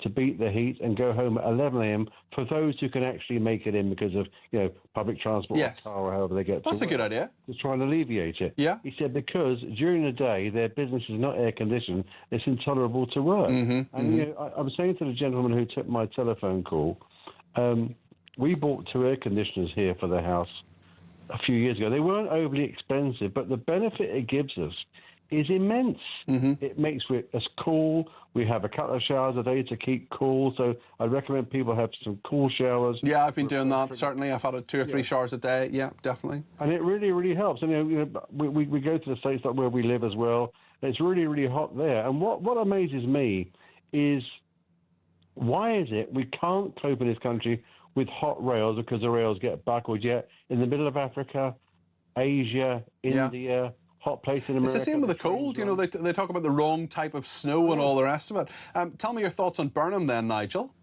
Well, I think if I was Andy Burnham and I get in by the 17th of July as a PM, which I think I would do, I would call a general election. I'll tell you the reason why I would do that. I don't think Reform are in a position for the infrastructure to get enough people to stand as candidates and run a campaign to win a general election. Interesting. OK. So you'd sort of wrong foot them. But if the polls are to be believed, Reform would still do well, even if they don't have the right candidates. There would still be a lot of people who get elected, and a number of those people who are supporting Andy Burnham would lose their seats. Is he really going to say to those adoring fans of his yesterday, I'm calling an election, by the way, I don't know, 100 of you or maybe more will lose your seats? Well, he's in a very difficult position, but he's also in a very strong position. He either stays on for another 2 years, if he's elected, and see how he does, or he goes to the polls and sees what the country wants. But going back to Reform for the moment, to get suddenly from 5 MPs to 362 is a monumentous task to do and achieve. And I don't think they've got it in them, to be honest with you. We'll see what happens, but listen, thank you, Nigel. Great call, covered a lot of ground there. Matthew has being a snowflake, says Sue's coaches of air conditioning. The kids would be better off in the coach than in the classroom. As for Sebastian's comments, people die. Where's the evidence? People die every day. The heat may be a factor, but there's usually an underlying problem. Yet the typical socialist state control advocate, the whole population has to be bullied into submission, says Sue's. Alex says a lot of time the place where you work is air conditioning and your house doesn't. That is certainly the case for me. I'm in a nice air conditioned studio at the moment. It is very pleasant, even though I'm sitting here in my shirt and don't have a jacket on. But certainly when it comes to my home, I don't have an air conditioner. So much insulation now makes the house hotter, says Alex. I'm not convinced it's human-made emissions, but climate is getting hotter and we have to adapt and put air conditioning into schools and hospitals. Thank you for that. Claire in Buckley in North Wales says, I've been into the office for the past couple of days. I work for local government, so our air conditioning system means opening the windows. As we're on the top floor, we're obviously a jump ride because our said windows open by about 3 inches. It's been hot, sweaty and hard going, but we had to be there, so we went. Our remote working system is currently down, so possibly we'll be working in that oven throughout the heat wave, says Claire. Lots to discuss next on Peter Murrell, on the SNP's former chief executive. There's only one man I want to hear on this, and that is, of course, John Boothman, the political correspondent of the Sunday Times in Scotland. He knows Scottish politics back to front. And just to let you know, well, we'll talk to him in a second, we also want to let you know that on those comments that Mark Francois made, pretty incendiary comments, we have approached the AUSIF directly. We've also talked to a couple of bodies at the Reform UK press office, and if they want to respond by 10 o'clock or indeed tomorrow, they're very, very welcome to do so. Let me just play you a couple of voice notes before we go to the break. Tom first on the weather. Look, in this heat, everyone's going on about dogs and cats, but I've got 5 ponies out the back. So basically what we're doing is a reverse of what we normally do. That is, they are in all day, out of the sun, and then we leave them out all night when it's cooler. But I've noted that some of the big riding schools around here, who've probably got 30 or more ponies, and obviously not enough stables for them all, because they live outside, they're just leaving them outside in the heat. And I feel so sorry for these poor little ponies and horses. Thank you for that, Tom. We absolutely have to look after animals, and people have a real responsibility, whether they're working animals, whether they're pets, whatever they are. People need to be really, really responsible and think about them. Certainly do not put a dog in a car at all over the next few days if you can possibly avoid it. Andrew has also been in touch reacting to what Mark Francois said. Good evening. I'm a forces veteran watching Mark Francois on your programme saying that he's not a traitor because his father fought at D-Day. Well, we're all lucky to have had guys like his father give us the freedoms we had. But I'm sorry, as a Tory who sat in government, who was in a party in government, who didn't spend on defence the same as Labour haven't spent on defence, what an absolute crock he is speaking. He is a traitor. He didn't push them to spend. He didn't get spending done on defence. So you can't sit there now and say you're this and you're that when you did nothing in the first issue and dismiss it with, oh, I do accept that we didn't do enough on defence. This is the problem with the Uni Party. Andrew, I'm going to respectfully disagree with you, because I'm not defending Mark Francois, I'm not defending what the Tories did when it came to defence spending. What I do have a big issue with is the word traitor, because there are many other words you can use. Like, we've played out your message, we've certainly let you use it. He has referred to it as well. We've referred to what Zia Youssef has said too, and we're going to read a statement from Reform UK that have come back to us on this in just a second.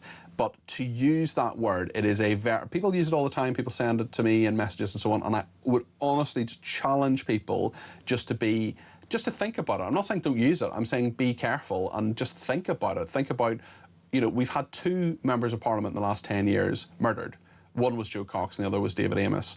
And I just think we all have to be responsible in what we say. I'm not saying don't say it. I'm not trying to shut anybody down or stop free speech or whatever. I'm simply saying that calling someone a traitor is a really serious thing to do. We put the allegations that Mark Francois said here the last 20 minutes or so to Reform UK. They've got back to us. I have a statement from a Reform UK spokesman who said, Kemi has today said she is leading the Tory party from the centre. We would never want to do a deal with a centrist party that inflicted mass immigration and high taxes on the country for 14 years. They haven't and won't ever change. So no apology there, certainly, and that is from a Reform UK spokesman. We did ask Zia Youssef directly as well, but certainly it is that is on behalf of Reform UK, that spokesman has given us that view.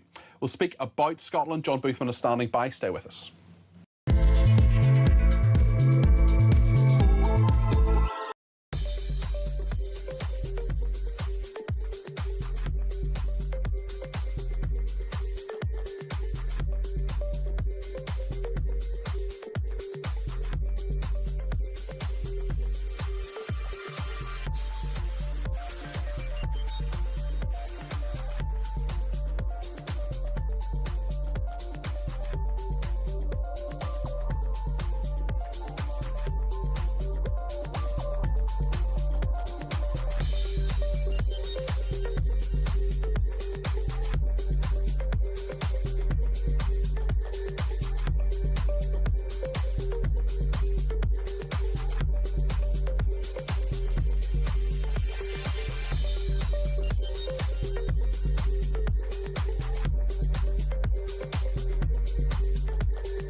Across the UK, on DAB+, on YouTube, on your mobile, and on your side.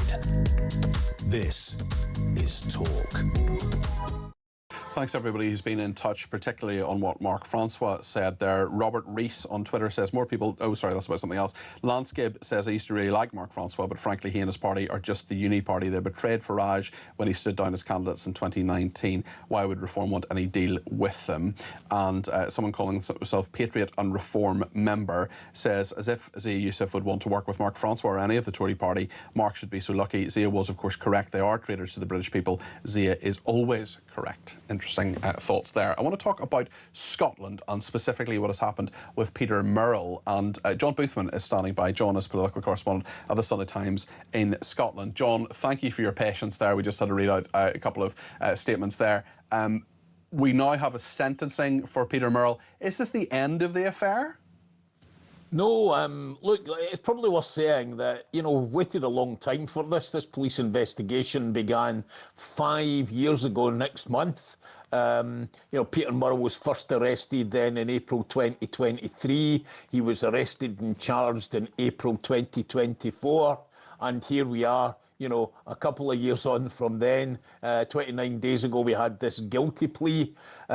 No, we will be back in court on the 14th of September under proceeds of crime legislation, where basically the Crown and the SNP in this case will try and recover some of the money that Peter Murrell embezzled from the party over that 12-year period.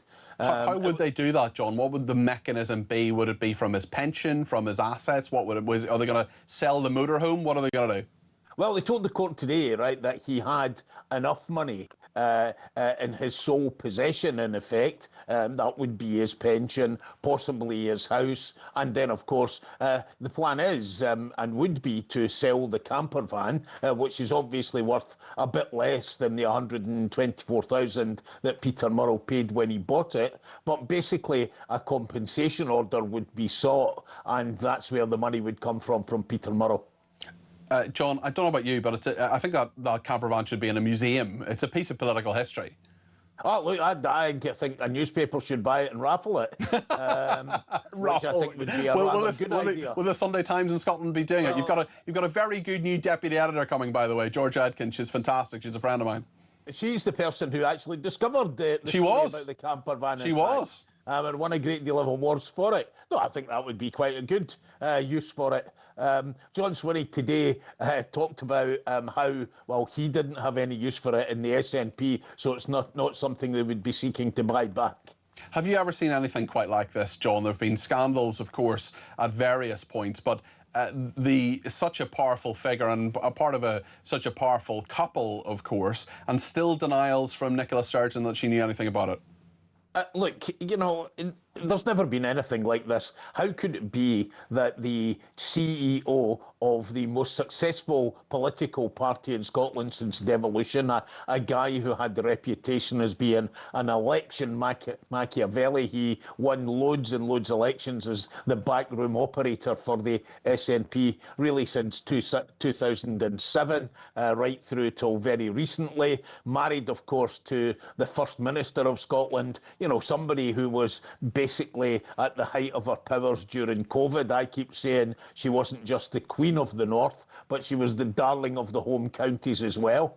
She had a great deal of respect from people all across the entire UK. Now, I have to say, she's now the subject of a great deal of ridicule and humour from people. Nobody's ever seen anything like this in Scotland, and I'm sure that maybe we won't ever see anything like it again. When you look at what has happened to Peter Murrell, when you see all the reaction, including actually this reaction, perhaps I'll ask your thoughts on what John Swinney said today, because he seemed certainly quite emotional, perhaps even touchy if you were to be less charitable, when he was interviewed by journalists. Let's just have a little look at what the First Minister of Scotland, John Swinney, said today. Cannot understate the sense of hurt and distress and betrayal that I feel about what has happened here. To give an explanation to all of this, I'm a person of faith. I believe in forgiveness, but please, Colin, I'm not going to say any more about that. It's a deeply personal point about how I feel about other human beings, and I'm not going to be any more specific about this. I've explained the hurt and the distress that I feel. Now, I am very much engaged in answering the detailed and follow-up questions, but I ask for a little bit of respect on this question, because you're exploring questions about how I feel about my faith, which are a matter for me, and on this particular question, Colin, it is agony. Obviously, the sentencing that has taken place today recognises the severity and the seriousness of the offences that have been committed against the Scottish National Party, so I welcome the sentence that has been allocated, and I hope this provides some answers and some closure for members of the party who will feel deeply let down by the betrayal of trust, as I feel let down. The First Minister of Scotland, John Swinney, this is really personal for him. He's known Peter Murrell for years and years and years, and clearly there's a great sense of betrayal there. But there are questions for him too, aren't there? I mean, I think it's worth saying that, you know, John Swinney joined the SNP as a teenager. Peter Murrell lived not very far away from him in Edinburgh, and the two of them and another guy called John Brady, who's been a TV documentary tonight, and Ian Blackford, who was slightly older, were all in the party in the west side of Edinburgh. I'm talking about in the 1980s, well, long before the SNP achieved any of the success that it did in the noughties 20 years later. They were in the same Boys Brigade troop, Peter Murrell and John Swinney.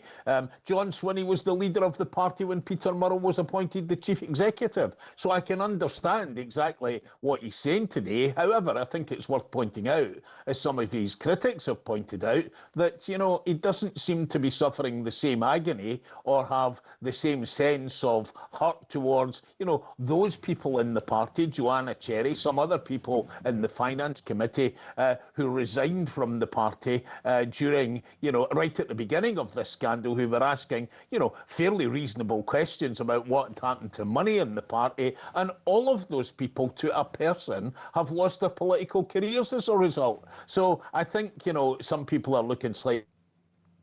John, listen, thank you very much indeed. That's John Boothman there, who is the political correspondent at the Sunday Times in Scotland. Always worth hearing what he has to say about Peter Murrell and Scottish politics in general. Whatever your view, wherever you are in the UK or indeed across the world, let me know your thoughts. 0344 499 1000. We're going to talk, just speaking of international affairs, we're going to talk in a second to Amjad Taha. He's an Emirati expert in strategic and political affairs. Really interesting thinker about all sorts of issues. He's here for a big conference, the ARC conference, this week in London, and we're delighted to welcome him to the studio. He'll be here in just a second.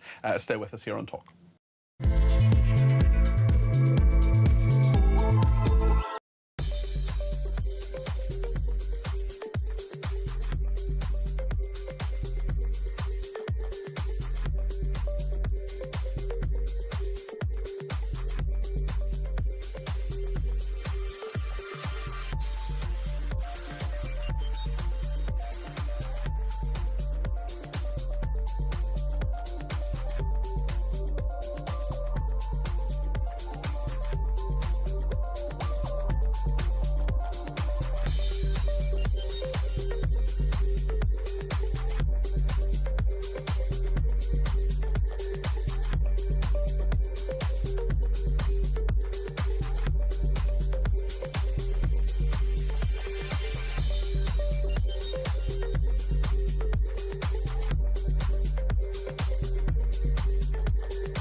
What they're ashamed of is the English flag. Scottish flag, fine. Welsh flag, fine. Irish, everything like that's marvellous. But no. We can't be English. And this has been going on for a long, long time. He would be Prime Minister of the most toxic political brand in the country at the moment, which is Labour. And that is what we will be battling against. Our Prime Minister is allegedly attacked by another nation and nothing is said. This is a reminder that Russia regards the United Kingdom as a hostile power.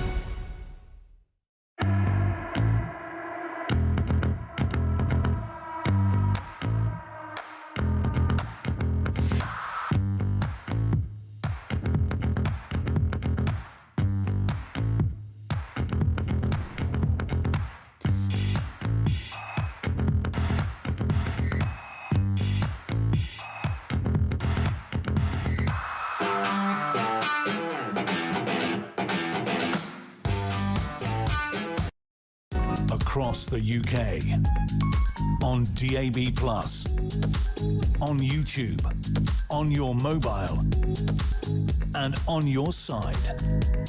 This is Talk.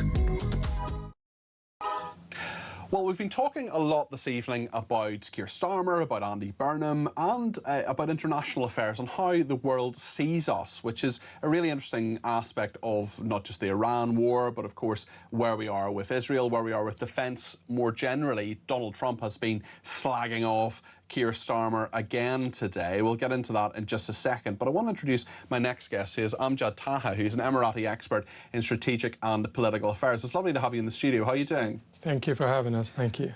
Can you just tell me why you're in London at the moment, Amjad? It's beautiful weather to catch up with the same weather as us right now. Yes, indeed. It's like Dubai right now. It's quite heated, and I think no, he was just visiting here in Britain, doing some researches in terms of the civilization, that the Western civilization, and at how it's developing and how the challenges that it's facing in the West. So one of the countries of the Western civilization is the United Kingdom, with the British values and morals that to be examined, and how it's cooperating with the whole changes and challenges that are happening in the world at the current stage. It is very interesting on that point, actually, because your part of the world has been heavily impacted by Iran recently. The United Kingdom has decided not to take part in that conflict. What do you think of that decision by our Prime Minister? I think the government could have done much more. Keir Starmer could have done much more in terms of its friends. Support first. Before its friends, the British citizens who are living in the Gulf, they only received a tax paper that tells them if you want to be evacuated, you've got to fill that form, and then you might be on that flight, the next flight that will evacuate you from certain countries in the middle of the Iranian aggression. Iran did not face a firm government or a decision from the United Kingdom. What we saw is that the Islamic regime in Iran had their embassy open during the war, where they were targeting British citizens all the way in the Middle East. My country, UAE, was facing more than 3,000 missiles and drones from the Islamic regime of Iran, and it wasn't to target any American bases or anyone else's. In fact, it was targeting malls, citizens, 200 nations who were protected by my country, who are living side by side in the UAE, where a synagogue is right next to a church, right next to a mosque, where people are living in peace and prosperity and coexisting. And the Islamic regime of Iran targeted all that diversity. In that place of darkness in the Middle East, we are the light and we are the hope. And what we expected, many people expected that the United Kingdom to be much stronger and firmer against the Islamic regime in Iran, which was running aggression against all friends of Britain. Well, let's talk a little bit about Israel. The state of Israel. Yeah, well, let's talk a little bit about Israel now.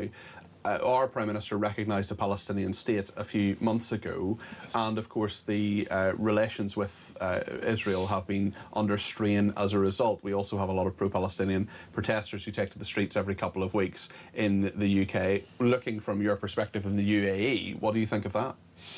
Look, what I think is when it comes to the Keir Starmer's government, particularly, they didn't do much in the Middle East. I mean, they did not even get involved in any peace accord. For example, the Abrahamic Accord. Where is United Kingdom?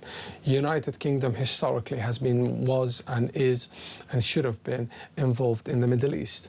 But how much United Kingdom right now is there in the Middle East? It's not there. Well, it's really interesting because Keir Starmer, who, as I'm sure you know, is stepping down as Prime Minister, he is often praised for his role internationally, but he's been criticised by many. Maybe you hold that view. I'd love your reaction to this clip from Donald Trump, the President of the United States, speaking earlier. We have been a great member of NATO, in many ways, certainly the predominant member. We paid trillions of dollars over the years, not billions, trillions over the years to protect Europe. So I said to Pete, let's see if they'd actually come. So we asked them to come, and they weren't there for us. By the way, Starmer wasn't there. And you know what? The people of the UK did not like it that he wasn't there. Starmer said no. Starmer said worse than no. He said, we'll be there as soon as you win. I said, we don't need you as soon as we win. Before I went in, we called him. He said, oh, wow, we'll be there. This was not Winston Churchill we're dealing with, that I can tell you. But Starmer said, we'll be there, right, Pete? As soon as we win. Is the president right? In certain manner and way, yes, he was right, Donald Trump. The fact that the United Kingdom was expected to play a huge role and being a friend of the United States of America in various wars and in various operations countering terrorism. And the Islamic regime of Iran was violating the international law by holding the Strait of Hormuz as a hostage, also affecting the energy here. The energy prices was affected here in Britain, and Iran was literally holding all the export and importing that was going all the way to Britain.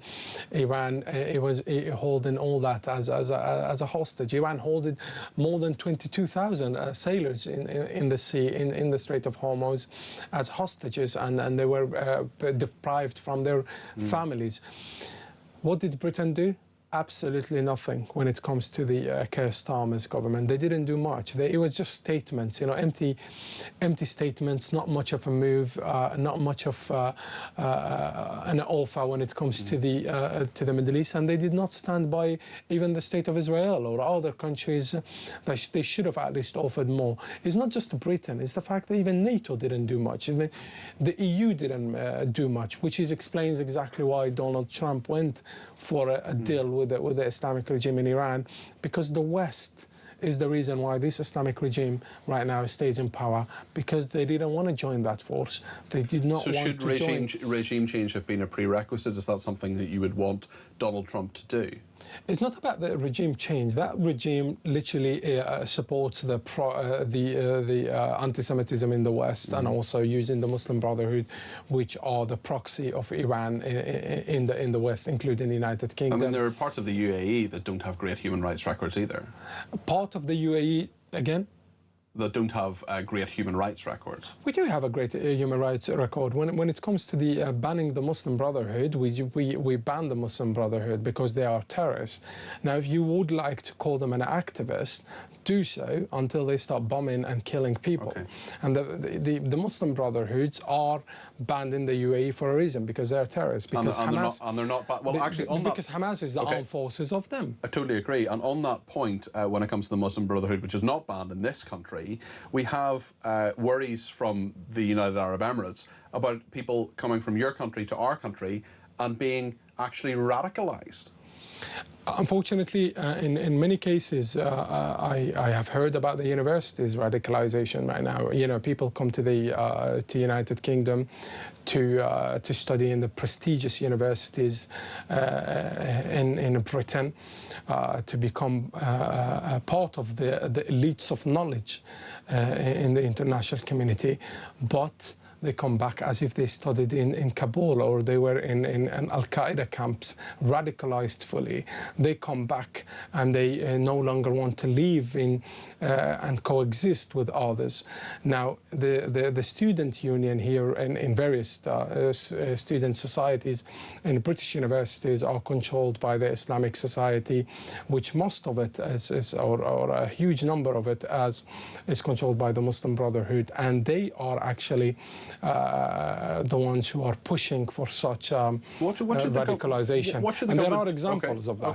Universities. Of course, we're just slightly running out of time, and I just want to ask you what you think the government needs to do, because you seem to have a greater idea, and I'm really interested in that, and it's something we've explored in the show a number of times about Islamic radicalisation on Islamist radicalisation on university campuses. What can and should be done about it? Ban the Muslim Brotherhood. If someone is saying I'm a terrorist, by law, you should act upon that. They are saying to you, a terrorist, ban them, put them in the prison. You don't put them in the street and call them an activist. You don't give them definitely your university and you make them lecturers, or you just do one thing. Treat your country like your house, like your home, and treat the rest of the citizens in this country like they are your children, and protect it. You have the right to protect the fabric of your society, your community. You have the right to protect your British values. This Islamist and this Muslim Brotherhood, what they're doing, they want to censor your right and my right to criticize them. And the moment you criticize them, they will use democracy and they will censor your right, and they will make it expensive for me and you to criticize them. They sue you, they make all these law cases and so on. They take you to the court. Why? Because they do not want people to know the truth about them. They are going through your education system. They will go after your parliament. They will go to the House of Lords. They will go everywhere to stand with radicals. Now the question is this: when a Muslim country was attacked, where were those Muslims in some of the universities? We've got to go to the news, but I just want to thank Amjad Taha, an Emirati expert in strategic and political affairs, for joining me. I'm sorry we ran out of time. Perhaps we'll talk on another occasion. Stay with us here on Talk.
across the UK. On DAB+, on YouTube, on your mobile, and on your side. This is Talk.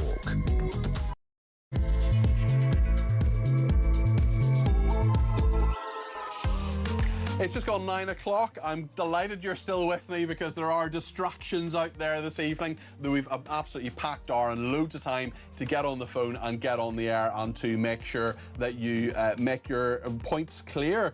We've been speaking to Amjad Taha, and a lot of people are getting in touch who say they are really glad to hear from him and have been following him for a long time. He does a lot on international affairs.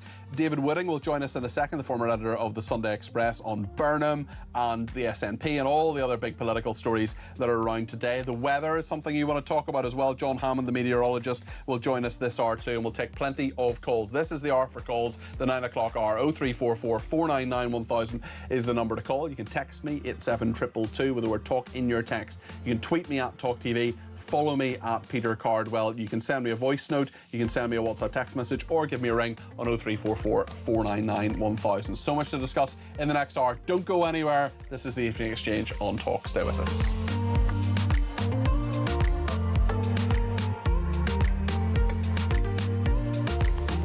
Elisa says, well done to you and the team for getting Amjad Taha on your show. I've been following him for a long time. He's a friend of Israel. I hope the section will be clipped for sharing. It certainly will, Elisa. We will do that. He is a very influential figure in kind of world commentary. And Suze has been in touch and says, oh my, Amjad, he is so right. Why can't our governments understand this? Brian says, good evening, Peter. What a great interview. Very enlightening about what other countries think of the UK under Starmer.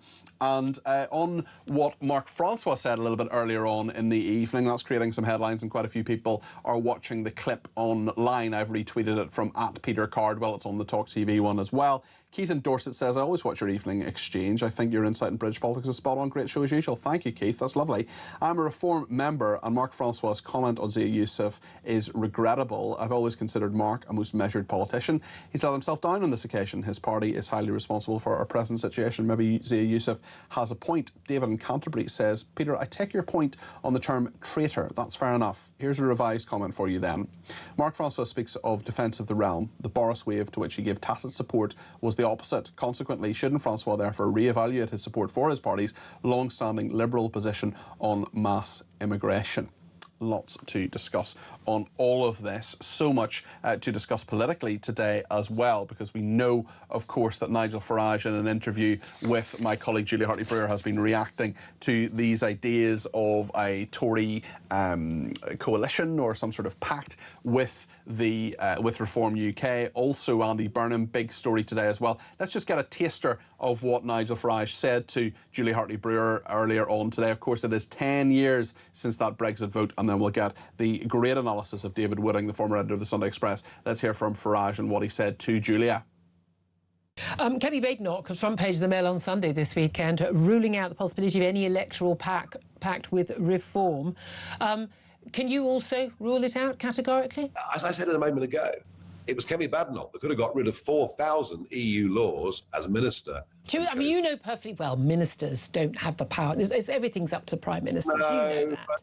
But you know what? It's difficult to do a deal with a party that gave us net zero and wrote it into law. It's difficult to do a deal with a party that promised to do one thing and gave us the Boris wave.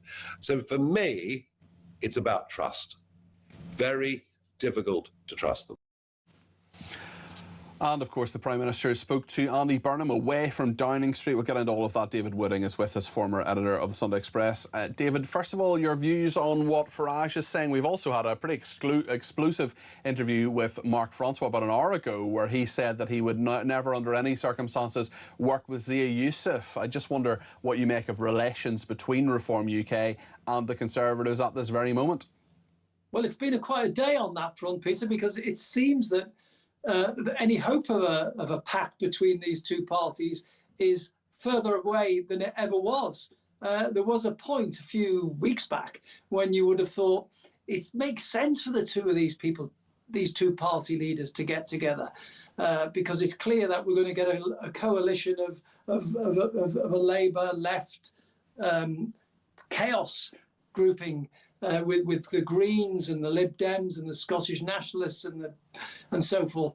But now, with Reform stumbling a little bit against Labour in the Makerfield by-election, and also at the same time, Kemi Badenoch doing rather well. She's landed a lot of blows on Keir Starmer. She's starting to look more confident. She's performing so much better. And the Conservatives have a bit of spring in their step. On contrary, Nigel Farage, he must feel a little bit, not weakened, but a little bit questioning. Certainly bruised, I would imagine, by those three. Yeah, by those three by-elections. David, just before we continue the interview, are you not incredibly warm with your jacket on? You're only the second person I've seen today wearing a jacket. You can take your jacket off if you like. Well, it's very kind of you. I was always taught when I became a journalist many, many years ago that you always have to wear a shirt, tie and jacket. So I'm doing it out of respect to your army of listeners. I love how I'm sitting here in my shirt sleeves, you know. I've actually got shorts on underneath the desk as well, so at least someone is setting the sartorial standards. We had an Emirati on a minute ago. He was in the full dress with the head dress and all the rest of it, and you're in your very smart suit. I can't think of a single occasion in all the years I've known you, David, where I haven't seen you looking like a dapper snapper. Anyway, back to the politics. What do you make of any suggestion that there will be any challenge to Andy Burnham? Is that just pie in the sky? Well, it's possible. It may well be the suggestions that Darren Jones, I'm not so sure about Al Carnes, but Darren Jones, the Chief Secretary to the Prime Minister, has been put up to this by Keir Starmer. Keir Starmer gave the impression he was going to hang around till September to give Andy Burnham time to get his ducks in a row, to get his team ready, and actually to decide what he stands for, because we don't know yet, and what he's going to do when he becomes Prime Minister. But Keir Starmer seems to have said, no, forget that. You want me out, I'm going. And he's got about 3 weeks to go in. Now, a suggestion of the other two possibilities here is that, and I think the first one is the most unlikely, is that Darren Jones has been put up to this by Andy Burnham to lengthen out the time before Andy Burnham wears the crown and moves into number 10, to give him time to get his programme in place. I'm not sure that's true. What I think is more likely is that Keir Starmer might be egging him on a little bit and saying, why don't you make him show him that it's not quite so easy to get into number 10. But getting 81 names, people to go public and say on the record, I support you, Darren Jones, or I support you, Al Carnes, or whoever else, that's a big, big ask, isn't it? Especially when you have over 200 people in the Labour Party, 200 MPs who say they're backing Andy Burnham. The only people who are going to do it are out of spite. That's the only reason anybody's going to stand against Andy Burnham. We saw that selfie the other day where he had all the MPs behind him. He's been welcomed as a sort of messiah. We keep hearing that word. That makes it much more difficult for him as well, because the expectations will be enormous. I mean, they were bad enough for Keir Starmer, and look what happened to him. So the expectation of him to deliver will be huge. Do you think what I think in this, just on that expectation point, that the less he says, the easier it will be in the next 3 weeks for Andy Burnham, and he may well get over the line and get into number 10 without any challenge, because at the moment he's sort of all things to all men and women, whereas when he's Prime Minister he's going to have to make some really difficult decisions, and far better now to have at least some scrutiny. It will be a Labour person, it will be a Labour MP, it'll probably be Andy Burnham who's Prime Minister, but far better to have some scrutiny now and work some stuff out now and do the interviews and maybe even have a leadership contest rather than simply go into number 10 and then suddenly he makes a big decision on, for example, defence funding, and a load of people who've backed him say, well, hold on a second, I didn't think you were going to do that. I thought you were going to put the money into welfare or net zero. Yeah, he's an absolute mystery at the moment. I've known Andy Burnham over 30 years, and I don't really know what he stands for. Because he's that's astonishing, David. I'm sorry to interrupt you, but that is astonishing. We've got, you know, absolute doyen of the lobby here, David Wooding, one of the premier political journalists in this country, saying that you have known the man who is likely to be the Prime Minister in a few weeks' time for 30 years, and you don't really know what he thinks politically. Like that is... I trust your judgment, I trust your evaluation, David, because you've been around a very, very long time. You've broken countless stories. Like, that is an astonishing thing, is it not? Well, yeah. It's because he's seen as a bit of a shapeshifter. We know the old gag about him being a Blairite one minute, then a Brownite, and then he then made himself the mayor of Manchester. He became mayor of Manchester, and then said he was all these people inside the Westminster bubble. He was never outside the Westminster bubble. He came down here to the south straight from university, as far as I know, became a special advisor, worked in the Labour Party, special advisor, MP, into the cabinet. His whole career has been in the Westminster bubble. Then he became an outsider. Now he's coming back into the Westminster bubble. So what is he going to do? How is he going to handle this? We just don't know what he will do next. And there's so many issues going to be in his in tray. You know, migration. Well, we know that he's quite pro refugees and migrants and asylum. He's been a bit soft on that. What's he going to be saying on welfare? What's he going to do about defence? That's a massive issue at the moment. There's growth, taxes, welfare, the health service. It's going to be such a very difficult issue. The problem he's had also is that just trying to win the Manchester was one issue, appealing to a smaller cohort of people in Manchester. And then the other week, Makerfield, it was even a smaller group of people, 0.05% of the population, 25,000 people. He had to appeal to them. Now, they were all Brexiteers, not all of them, but majority of them, 66% voted for Brexit. A lot of them were in favour of reform. So he had to appeal to them. Now he's going to have to shift his stance again, because he's going to have to appeal to Labour MPs to keep them on side. Not a difficulty, because they're all welcome to get him in, really. Well, for the moment. Yeah. Then when he becomes Prime Minister, he'll have to keep his Labour MPs on the back benches. So if he wants to try and cut welfare, he's going to come up against the same problems that Keir Starmer had, i.e. resistance. And then if he goes to the country, he's going to have to move again to be more into the centre, slightly to the right, to try and appeal to the general public. So we need to know, will the real Andy Burnham please stand up? Because we need to know what he's all about. Also, he's both slim and shady. I want to think a little bit about what Donald Trump has said, particularly in regard to Keir Starmer, but also for the foreign policy problems that Andy Burnham may inherit. Let's have a look at what the president's been saying. We have been a great member of NATO, in many ways, certainly the predominant member. We paid trillions of dollars over the years, not billions, trillions over the years to protect Europe. So I said to Pete, let's see if they'd actually come. So we asked them to come, and they weren't there for us. By the way, Starmer wasn't there. And you know what? The people of the UK did not like it that he wasn't there. Starmer said no. Starmer said worse than no. He said, we'll be there as soon as you win. I said, we don't need you as soon as we win. Before I went in, we called him. He said, oh, wow, we'll be there. This was not Winston Churchill we're dealing with, that I can tell you. But Starmer said we'll be there, right, Pete? As soon as we win.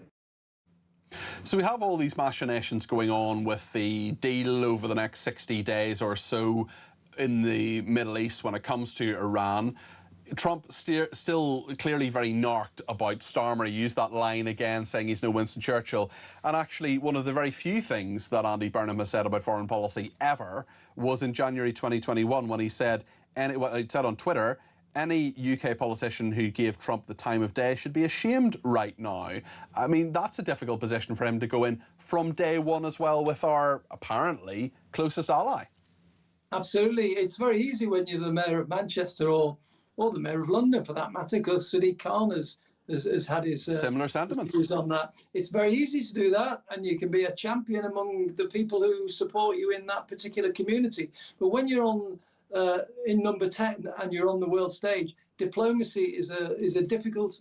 It's like treading on eggshells, and he's going to have to rekindle relationships with President Trump, because they haven't been good with Keir Starmer. Keir Starmer's actually done rather well in the circumstances, considering he's leading a party which has been antagonistic towards President Trump. Again, President Trump will be made aware of what Andy Burnham has said about him, and that will get him off onto a bad start. Well, I'll certainly be in briefing packs for him. Speaking of bad starts, the SNP is a new MP. Her name is Lara Bird. Let's just watch the clip of how what she said to Parliament. We can see her just walking along to the bar of the House. She nod to the speaker.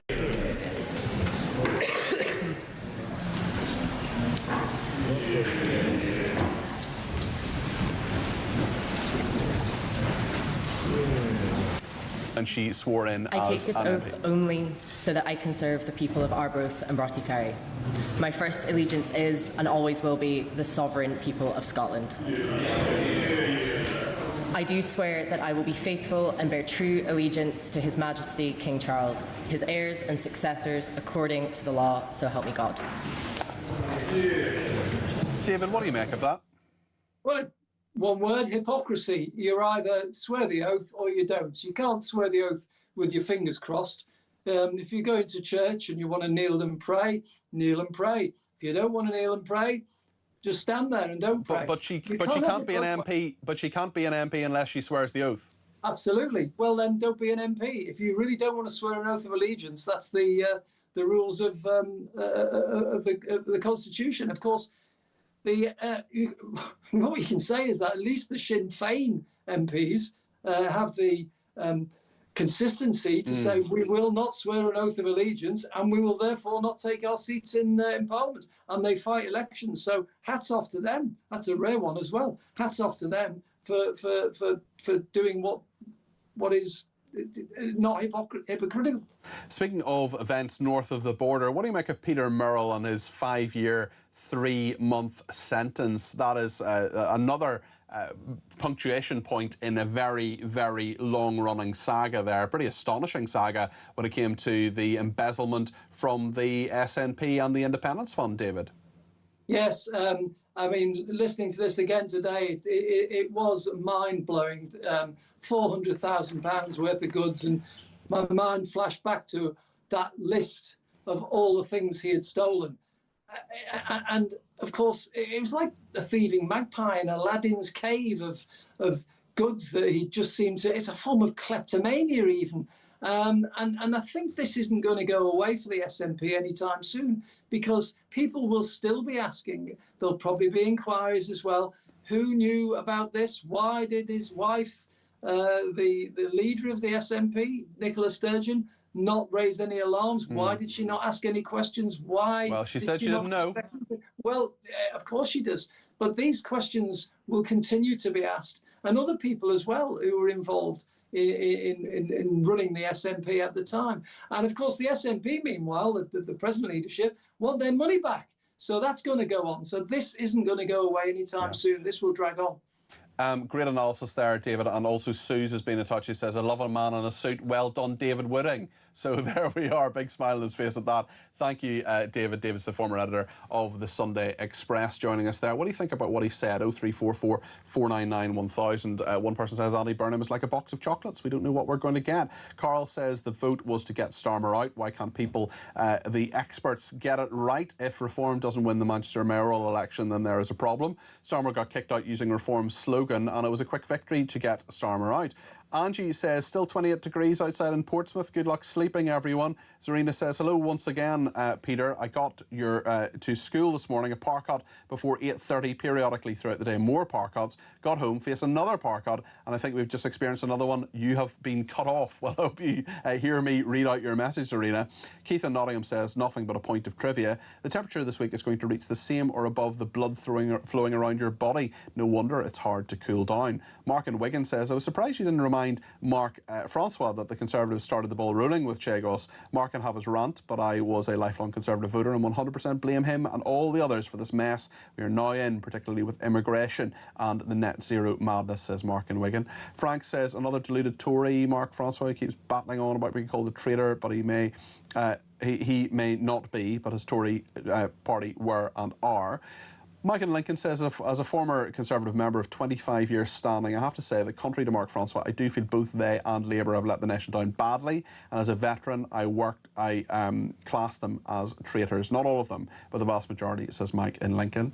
Brian says, oh, to be a fly on the wall when Burnham meets Trump. Certainly he cannot do any harm. Can he?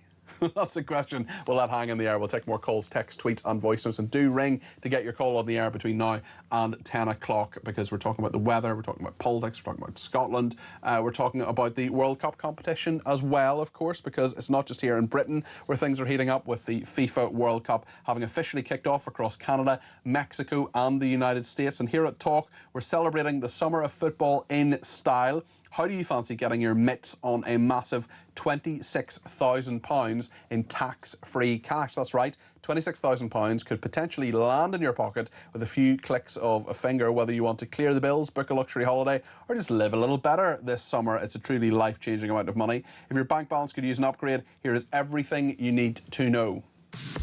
For your chance to win, visit talk.tv/win or text TALK to 8338 by 6 p.m. on the 20th of July 2026. Texts cost £2.50 plus your standard network rate. Or send your name and number by post to Comp 1, PO Box 3190, Colchester CO2 8GP, to arrive by midnight on the 23rd of July 2026. 18 plus, UK residents only. So for your chance to win, text TALK to 8338 now. This is a network promotion. Full T's and C's at talk.tv/win.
What they're ashamed of is the English flag.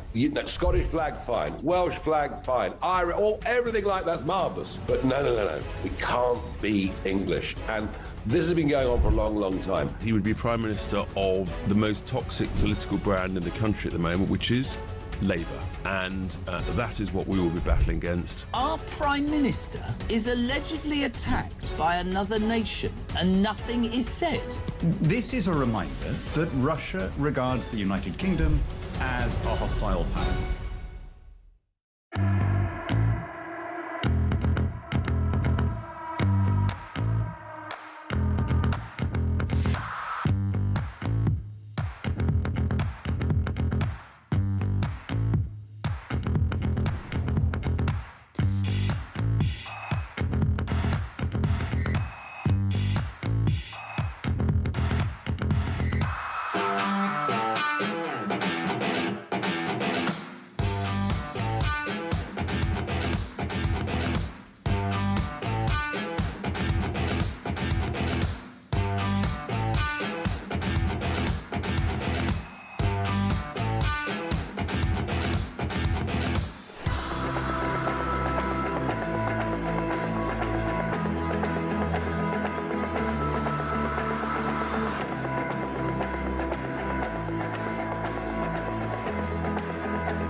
Across the UK, on DAB+, on YouTube, on your mobile, and on your side. This is Talk. Paul's been in touch and says, "Evening, Peter. I've got a question for you. Starmer has resigned as the Prime Minister. Is he staying on as an MP? I expect he will. It would be, although, actually, now you come to mention it, Paul, it would be a really snarky thing to resign as an MP and then cause a by-election. I think Labour would hold the constituency. I think that would probably be fine for them. But of course, it would be a headache for the incoming Prime Minister, Andy Burnham, to have a by-election just when he starts. But from Keir Starmer's perspective, I would be astonished if he stayed on as an MP after the next election. But whether he stands down before then, we'll see. Various people have done it. David Cameron, of course, left. There was a by-election, I think, in Whitney, if I remember correctly, when David Cameron left. We know certainly that there have been Tony Blair stood down as well. Theresa May stayed on another term, actually. Liz Truss got voted out. Rishi Sunak is still an MP at the moment. And yeah, I think that's all of the recent ones anyway that I can think of. Gordon Brown stayed on as an MP for a while as well. Also, if Nicola Sturgeon goes to visit her estranged husband, she could always use the motorhome. I think the likelihood of Nicola Sturgeon visiting Peter Murrell in prison is limited.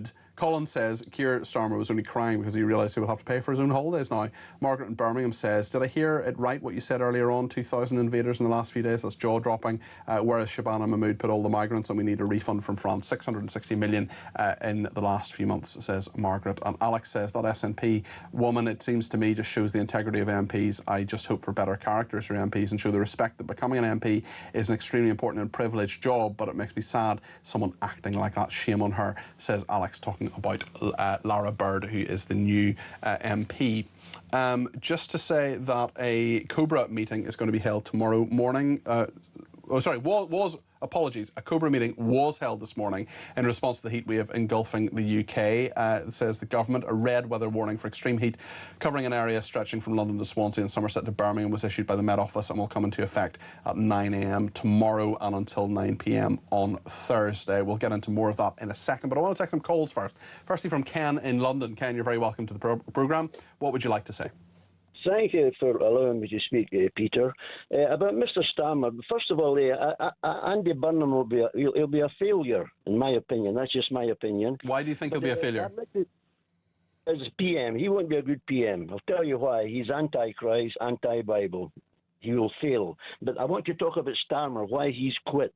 In my opinion, the real reason he's been thrown out is because he allowed for 2 years solid, and over that, he allowed millions of anti-Semites, mostly Muslims, but British people, to gather right at his front door at Downing Street. He allowed a stage to be set up there 150 yards from his doorway, right at Downing Street, to curse Israel and the Jewish people. He allowed that for 2 years, and the Labour Party. Now, this is a serious matter. The Bible says, and I know you don't want to talk about the Bible, but this is... I'm letting you talk about the Bible, Ken. I'm not interrupting you. Okay, I appreciate that.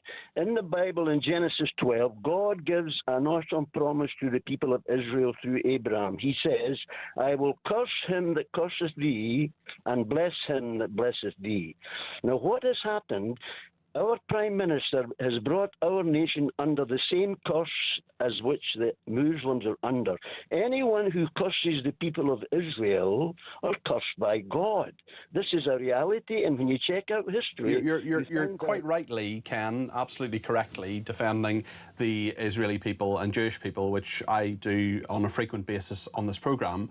But many Jewish people, in fact, if you are professing to have Jewish faith, you don't believe in the New Testament, which you do, Ken. They don't believe Christ was the Messiah, which you do. So it's interesting when you're describing in the early part of your call Andy Burnham as anti-Christ and anti-Bible. Certainly when it comes to Jewish people, they don't believe Christ was the Messiah. So they disagree with you as much as Andy Burnham does, do they not? Yes, and they will suffer the consequences. If you're reading Zechariah tonight, read it tonight, Zechariah chapters 12, 13, and 14. 2/3 of the Jewish people will be killed under the coming judgment of God. Okay, okay, fair enough, Ken. Listen, you're entitled to your opinion, but I think... No, don't cut me off now, man. Don't cut me off now. Well, I mean, Ken, you know, I don't want to go around to... I know that's what the Bible says, and fair enough, but that's what you believe, but a lot of people don't believe that. Don't be afraid. Let me just finish this, please. Don't finish your afraid, point, Ken. Finish your point. My point is this. God has got Stammer thrown out because he has caused Israel to be cursed. And in doing that, he's brought our nation, a curse upon this nation. Okay. And our only hope is for the nation to repent and Ken. be right with God and believe in Jesus. And you, my friend, you're an antichrist, man. I'm not anti-Christ. Don't be ridiculous. I'm not anti-Jesus. You're against the Bible. I'm not against the Bible. I believe in religious freedom. I believe in your freedom to come on this programme and talk about the Bible. I believe in your freedom to believe what you want to believe. Yeah, but you don't believe in the person of Jesus Christ, that he is God, manifest and died for our sins and rose from the dead. That doesn't make me anti-Jesus. That doesn't make me someone who that makes you antichrist. That makes you antichrist. Well, if you don't believe in Jesus, you're antichrist. Okay, as long as I'm not the antichrist, Ken. Listen, thank you very much for your thoughts. I think we'll just agree to disagree on many of those points, although I have the greatest of respect for the Christian faith and people who profess to believe it, including many members of my family. I had a very religious upbringing. I'm not an atheist, I'm agnostic, but there we are. That's a little insight for you. Mark in Lincolnshire is with us now. Mark, what point would you like to make this evening? Hi there, Peter. Hi there. You're all right. Yeah, that was an interesting call. Yeah, you get them. Yeah, well, you did kind of happen to forget the fact that the Jews are the broken branch from the tree of life. But, I tell you what, let's just park religion and maybe you can make your point on politics, if you don't mind, Mark. Yeah, that's fine, Peter. My point on this is the whole Burnham thing. If he's successful in the leadership thing, which I suspect he will be, because I don't think even the Labour Party are crazy enough to put what's his face in there. But the thing that I've been thinking on this, I've been thinking about this since yesterday. I'm quite happy with where I've arrived to on this, Peter, because Reform have been putting out this thing about a snap general election. Now, I know, listening to a lot of the callers over the last couple of days, they're well up for this. Let's have a snap general election. I just don't think it's going to happen. I don't see any incentive for Andy Burnham to call a snap general election. What do you think, Mark? If my theory is correct, he may do it. Okay, what's your theory? Explain that to me.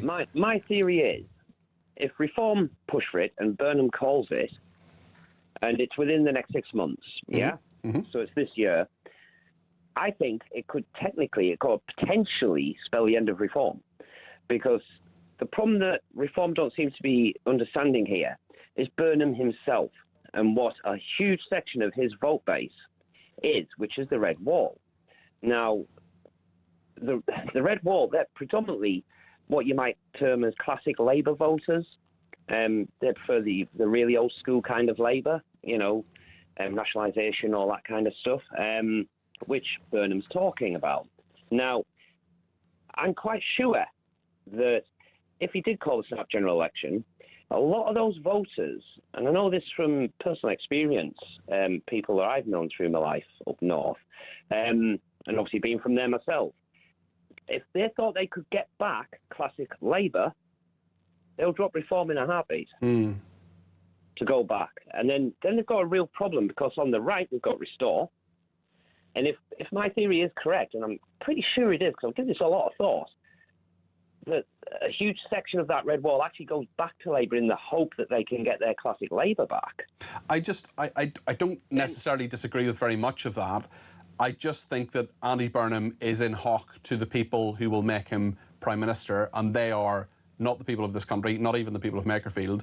They are the Labour MPs who were standing behind him when he took that photograph. He would have to say to them, Mark, probably 100 of you are going to lose your seats on current polling. He would have to say what? Sorry, I didn't catch that bit. Possibly 100 of you are going to lose your seats, or maybe more, on current polling if he calls an election within the next 6 months. Polls have been very consistent. I know there've been Makerfield and all the rest of it. I'm not disagreeing with you, Mark. I'm simply saying that won't he be saying to a lot of the people who will put him as Prime Minister, almost certainly, you're going to lose your jobs if I call this election? Well, it's certainly not without risk. And that's something that he would have to decide at the end of the day. He would have to weigh up, the potential gain to the potential loss, obviously.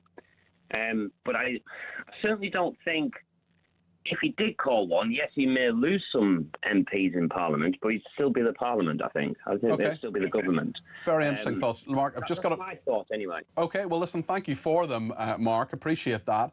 Penny says, I think that anyone who goes for Prime Minister against Andy Burnham will definitely be without a job in Burnham's cabinet if he wins. So he's on to a winner. He looks extremely smug at the moment, and I'm wondering if he'll be up to the job. An election is a must. We pay these politicians, so we do have a right.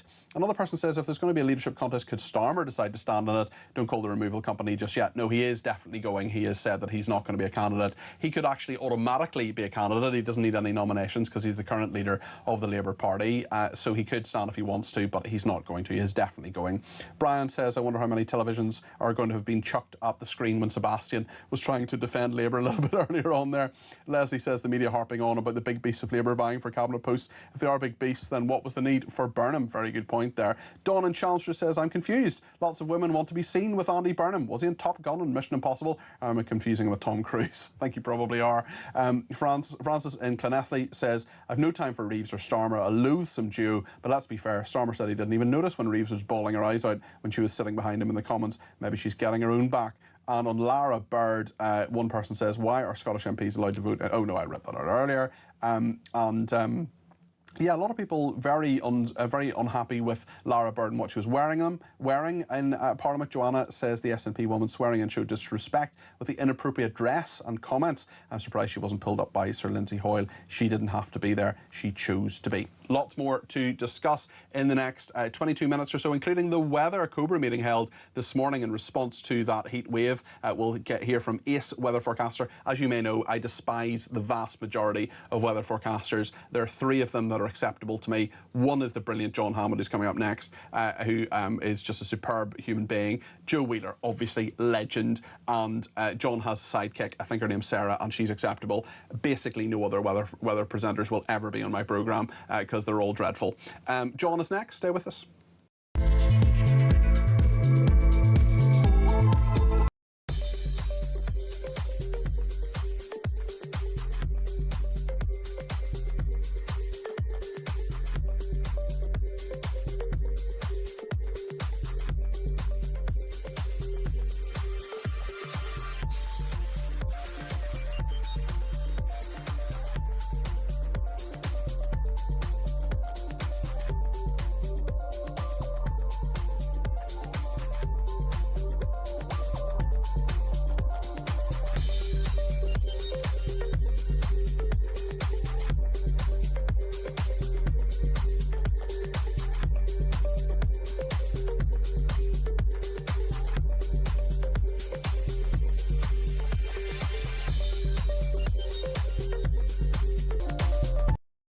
Across the UK, on DAB+, on YouTube, on your mobile, and on your side. This is Talk. Thank you to everybody who has been in touch. Lorraine has thoughts on what Mark Francois said earlier. That clip is certainly being viewed by many people online. Mark Francois, talking to us a little bit earlier on, said he was very annoyed with Zia Youssef and said he would never serve with Zia Youssef because Zia Youssef had called Conservatives traitors. Lorraine says, I have watched the shocking clip of Mark Francois orchestrating an attack on reform, and in particular his unacceptable comments, in Lorraine's view, regarding Zia Youssef, which went mostly unchallenged. It's obvious that the Conservatives are scared of reform, and whilst Mark may want to embellish recent performances in Scotland, the Tories got 2% in Makerfield. Kemi has improved, but she has very little to challenge her. Burnham will be a completely different ballgame.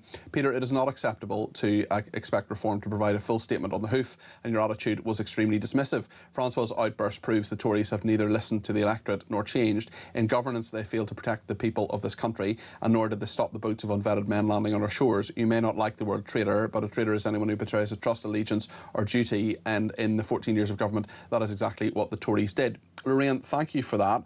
I respectfully disagree with you because I know there are various Reform supporters and indeed people in the hierarchy of Reform UK who watch this programme, and they're often talk viewers. Obviously not everybody who watches and listens to this programme or to this station is a Reform UK supporter. That's absolutely not the case. But I know that there are some people who will be watching and monitoring what goes on, and that's part of a professional political operation. I know that because I worked in politics previously, and I said that Reform UK were very welcome to get in touch, and indeed they did, because we contacted them to give them right of reply. I wanted Mark Francois to make his points.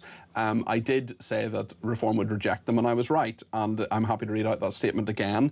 Reform UK spokesman said, Kemi has today said she is leading the Tory party from the centre. We would never want to do a deal with the centrist party that inflicted mass immigration and high taxes on the country for 14 years. They haven't and won't ever change. So, Lorraine, I respectfully disagree, but thank you for your comment. Right then, I want to speak to John Hammond, who's sitting in his garden and soaking up the sun, but there's plenty of sun to soak up. John, what's going on? How long is it going to last? We have this weather warning, of course, coming in tomorrow morning. Yeah, Peter, where do I start? I mean, it's an absolute sweat fest. Busy time for people like me, but I don't know about you, I hate it. I hate the heat. I don't cope well with it. But Me too. It's when I'm at my busiest, unfortunately. It's just cooling off a little bit in the garden now, Peter, but it's still high 20s here, and we've reached 34.6 degrees today. Oh, goodness. Just shy of the June record, but I think that June record will probably go either tomorrow or the next day. So that's just a measure of how extreme this spell is in the context of historical heat waves. And that previous record was set in the legendary summer of 76. So yeah, a hot spell. It's going to last for the rest of this week. I know the extreme heat warning is valid for tomorrow and Thursday. I have no doubt, Peter, that heat warning will be extended into Friday and probably the start of the weekend as well. This heat wave is going to drag on a little bit further than was initially thought. But it's not going to last forever, and it will be cooler and kind of back to normal next week. It's interesting, John, there's just a number of different aspects to this. UK's the UK's biggest train operator warns against travel tomorrow. Temperatures climbing. Schools have been shut as the heat wave sends the UK into meltdown. The UN chief says London is cooking. A Cobra meeting held this morning in response to the heat wave engulfing the UK. A red weather warning, as we know, for extreme heat covering an area stretching from London to Swansea and Somerset to Birmingham, issued by the Met Office, coming into effect tomorrow. You've said that'll certainly be extended. A government spokesman said we're working across government and with devolved and local partners to respond to the severe heat wave. As part of this response, the Cabinet Office held an official level Cobra meeting on Tuesday morning and will continue to closely monitor the situation. As well as being uncomfortable, the red weather alerts indicate that the heat poses a risk to life. We encourage people to pay close attention to guidance issued by the UK Health Security Agency, other public health bodies and organisations such as transport operators. It's happened twice this year, not quite to the same degree, no pun intended, but certainly, John, why are we seeing two heat waves in a year, do you think? Oh, there's probably more to come this summer, Peter. I mean, really? Okay. Oh, yeah. I mean, the atmosphere is set up. And I've looked at the longer range computer output for the rest of this summer. You know, it's in a mode where I think further heat waves will come our way. There's lots of complicated reasons for that, and long-range forecasts, as we know, are not, 100% accurate. But my hunch is we will see further heat waves. You mentioned the Cobra meetings. I mean, some of my friends and ex-colleagues in the Met Office attend these Cobra meetings. They'll be talking about, key factors such as energy. Have we got enough energy through this hot spell around the country? Yeah, I had a text earlier. Sorry to interrupt you, John, but I had a text earlier on from someone who was dealing with quite a number of power cuts. She thinks because of the heat. Yeah. Yeah, and of course now there's a craze for air conditioning units, so the demand on energy is going to increase going forward into the future as more and more of us get air conditioning units. They all soak up energy, Peter. Also, water resource. Heat waves cause a greater demand for water. It's a bit of a sort of circular loop, really, which means we get less water supply. So there'll be concern about how much water there is to go around, and also fire. I don't know if you remember those sort of iconic images from 2022 when we hit 40 degrees of parts of London ablaze. There will be heightened concern about fire, particularly in the sort of upland, heathland areas, where every summer, it seems these days, we get sort of out of control fires. So there'll be various concerns in these COBRA meetings, and they'll continue each day through the rest of this week. And 2 houses at least hit by lightning last night. I also, we have a Swiss viewer, Natasha, who's near Geneva, who has told me that France has switched off a reactor at a nuclear plant based near Toulouse because cooling water drawn from a nearby river got too warm. The Golfec, I think that's how you pronounce it, plant near Toulouse is cooled by the Garonne River, but the water had warmed beyond the safe level of 28 degrees. That's a worry, isn't it, going forward? If that's their source of cooling, and in a warming world, what are they going to do in the future if their main cooling source is above the safe levels? Yes. The thunderstorms last night, incidentally, Peter. I mean, I was driving home at about 2 o'clock this morning, actually, from work, and it was an incredible pyrotechnic display. Thousands and thousands of lightning strikes, and locally some torrential flooding. When you've got this amount of hot air at the bottom of the atmosphere, it's a powder keg. It's extremely unstable. So in hot and humid conditions, as we're going to see over the next 2 or 3 days, Peter, we're going to see some more surprises. You mark my word about thunderstorms, which haven't been predicted by the computer models. So on your weather app, it might not say thunderstorm, but one could well crop up over the next few days locally, causing torrential flooding and lightning strikes as well. You're a pretty cool dude, John, just in general, but I mean, how do you keep cool, and do you have any pets or anything that you need to keep cool as well? No, I used to have a cat, but it got run over just outside. No, dreadful. I know. I haven't got any pets. I struggle to keep cool. I haven't got any air conditioning unit. I have a giant fan in the bedroom, Peter, which goes all night long. The window's flung open. Last night, I actually managed to get 6 or 7 hours sleep. But that's pretty good. Yeah, it is. It's a bonus because normally in these sorts of hot spells, I get no more than 3 or 4 hours. It's a struggle for me. Well, that's it. John, thank you very much indeed. John Hammond, weather presenter and meteorologist. Really appreciate him joining us on the programme. Thank you to Yule and Ballymena. Yule, haven't heard from you in a little while. Good to hear from you, even though we sometimes disagree. He says the reform bubble has burst with Andy Burnham as Prime Minister. Labour will storm ahead in the opinion polls. Normal service will be resumed. Well, we'll wait to see what happens. Yule, thanks for that. Mark says, I think your caller a few minutes ago was onto something with Burnham and a snap election. However, I think there is an even more compelling reason for an early election. If he waits, events are likely to undermine him on migration, law and order. 100-seat losses might look like a good deal, but then why would he voluntarily vote to not be Prime Minister anymore? That's what I don't understand, but an interesting point there, Mark, nonetheless. Claire in North Wales says, Ken used to call and terrorise the late, great James Whale on a regular basis. Consider it an honour. I mean, he wasn't calling me the Antichrist, but he did say I was Antichrist. I'm very pro-Christ. I mean, I think Jesus was a great guy. Mark says, Ken likes an argument. You'll have to cut him off. Just saying, well, I did let him have a say, but perhaps for too long. There we are. And another person says, Peter, is it a coincidence we've gone through the most Prime Ministers in the last 10 years? I don't think so. It shows how useless politicians here have become because of reliance on the EU. Very interesting point there. We will come back to more calls. We'll also have a chat with Petri Hoskin about what's coming up on her programme. And in the interest of cross-promotion, I know that quite a number of people will have left us, very sadly, at 9 o'clock to listen to Talk Sport, and that's okay because they're in our stable too. It is still 0-0 if you're interested in the scoreline between England and Ghana. That's at half-time. It is 0-0. And also, in the interest of cross-promotion, if you want a nice paper review, I will be on Times Radio at 10:30 with our colleagues across the corridor. I'll be on at 10:30 going through the front pages of all the different papers, including the Times newspaper at 10:30. But stay with us. Plenty more calls on the way, and we'll have a chat with Petri too. Stay with us.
What they're ashamed of is the English flag.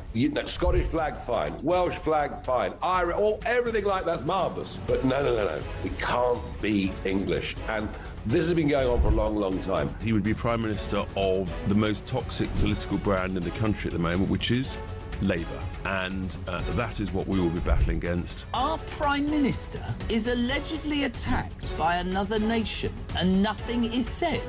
This is a reminder that Russia regards the United Kingdom as a hostile power.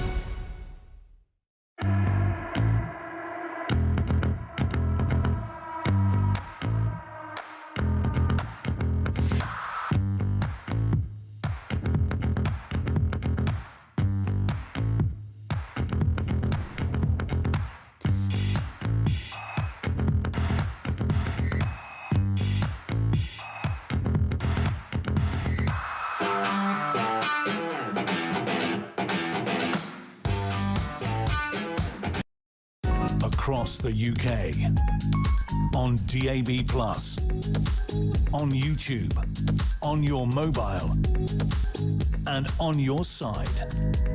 This is Talk.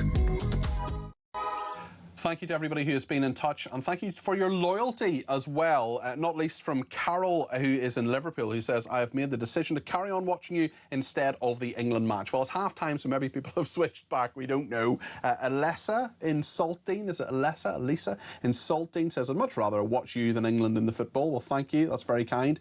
Claire says, I've been in the office for the past 2 days. I work for local government. Oh, I read that out earlier. That was Claire talking about her remote working systems, and maybe you sent that in twice, but I definitely read it out earlier, I promise. And thanks to everybody who has sent messages in and has called as well. Karen in Bournemouth has some thoughts. Karen, you're very welcome to the programme. What would you like to say? Hi, Peter. Hi there. I was going to say about Sebastian Telek. Oh, yes. And the wokery that goes on. And it's got to the stage now where the ideas of the DEI, unconscious bias and white privilege is actually becoming dangerous because. And then he went and behaved himself this week and didn't mention any of them. He mentioned it last week. Do you think he behaved himself this week? You're happy enough with what he said? Yeah, I got really annoyed with him last week. Yeah, certainly. I think a number of people did, Karen. But I think it's right to have people we disagree with on the station as well, don't you? I do, but I do wish he'd sort of come off his high horse. Because, I mean, unconscious bias, is, in plain English, means you're not only racist, you're thick. So, it was just so annoying. Okay. But he did behave himself. Well, a week on, you're still annoyed, but Karen, he behaved himself this evening, and thank you for that. That's Karen in Bournemouth there. Brian's in Blackpool. I think you want to react to what Mark Francois was saying, perhaps, Brian? Yes, I do. Now, I'm in my 85th year, and 6 of my cousins all served in the Second World War. My father was a fireman as well during the Second World War. Now, he turned round and moaning about Zia Youssef. Now, let's look at the Conservatives, shall we? David Cameron, George Osborne, they absolutely slashed the spending on defence. Then they have Tobias Ellwood, a captain in the Green Jackets, and now him as defence. Both pen pushers, neither of them has served in the army. I served in the Israeli IDF in 2 wars. Well, you know all about service then, Brian, and service to a nation, as do many members of your family. I mean, is it fair to call people traitors? Is that a word that you would use? Well, no, I wouldn't. But the point is,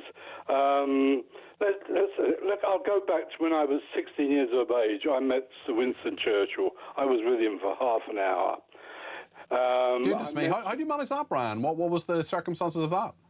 Well, I was with Jacob Epstein, the sculptor. Right. I'd won a competition. Wow. At the Royal Academy, and they lived opposite each other. Yeah, you've had quite a life, Brian. My goodness. Really have. Yes. What was Churchill like?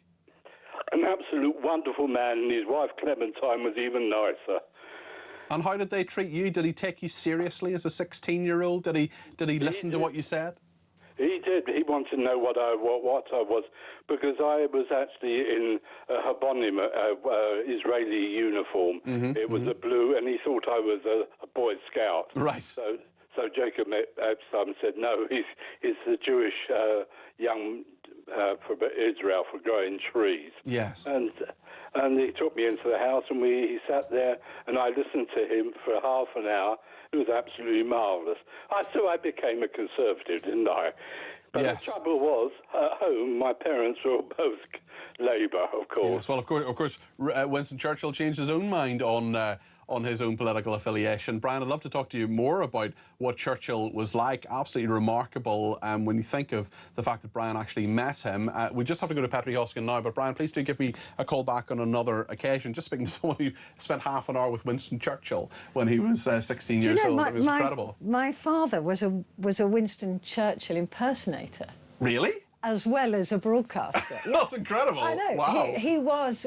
People would go to him for voiceover and stuff because he used to do a very good Winston Churchill. That's amazing. I know. My goodness. I know. It's a very strange little thing because he was this big broadcaster and everything, very serious. But he was also the go-to Winston Churchill. Wow. Are you any good at impressions? No, absolutely not.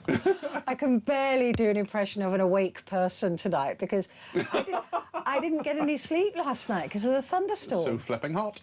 No, yeah. it was just the noise. The lightning, right. The thunder, and having a puppy who's never experienced either of them. Course. So it was it was chaos, so I didn't get any sleep at all. Goodness me. Yeah, so we are going to be talking about the weather, of course, because that's what British people do. Of course. I love talking about the weather.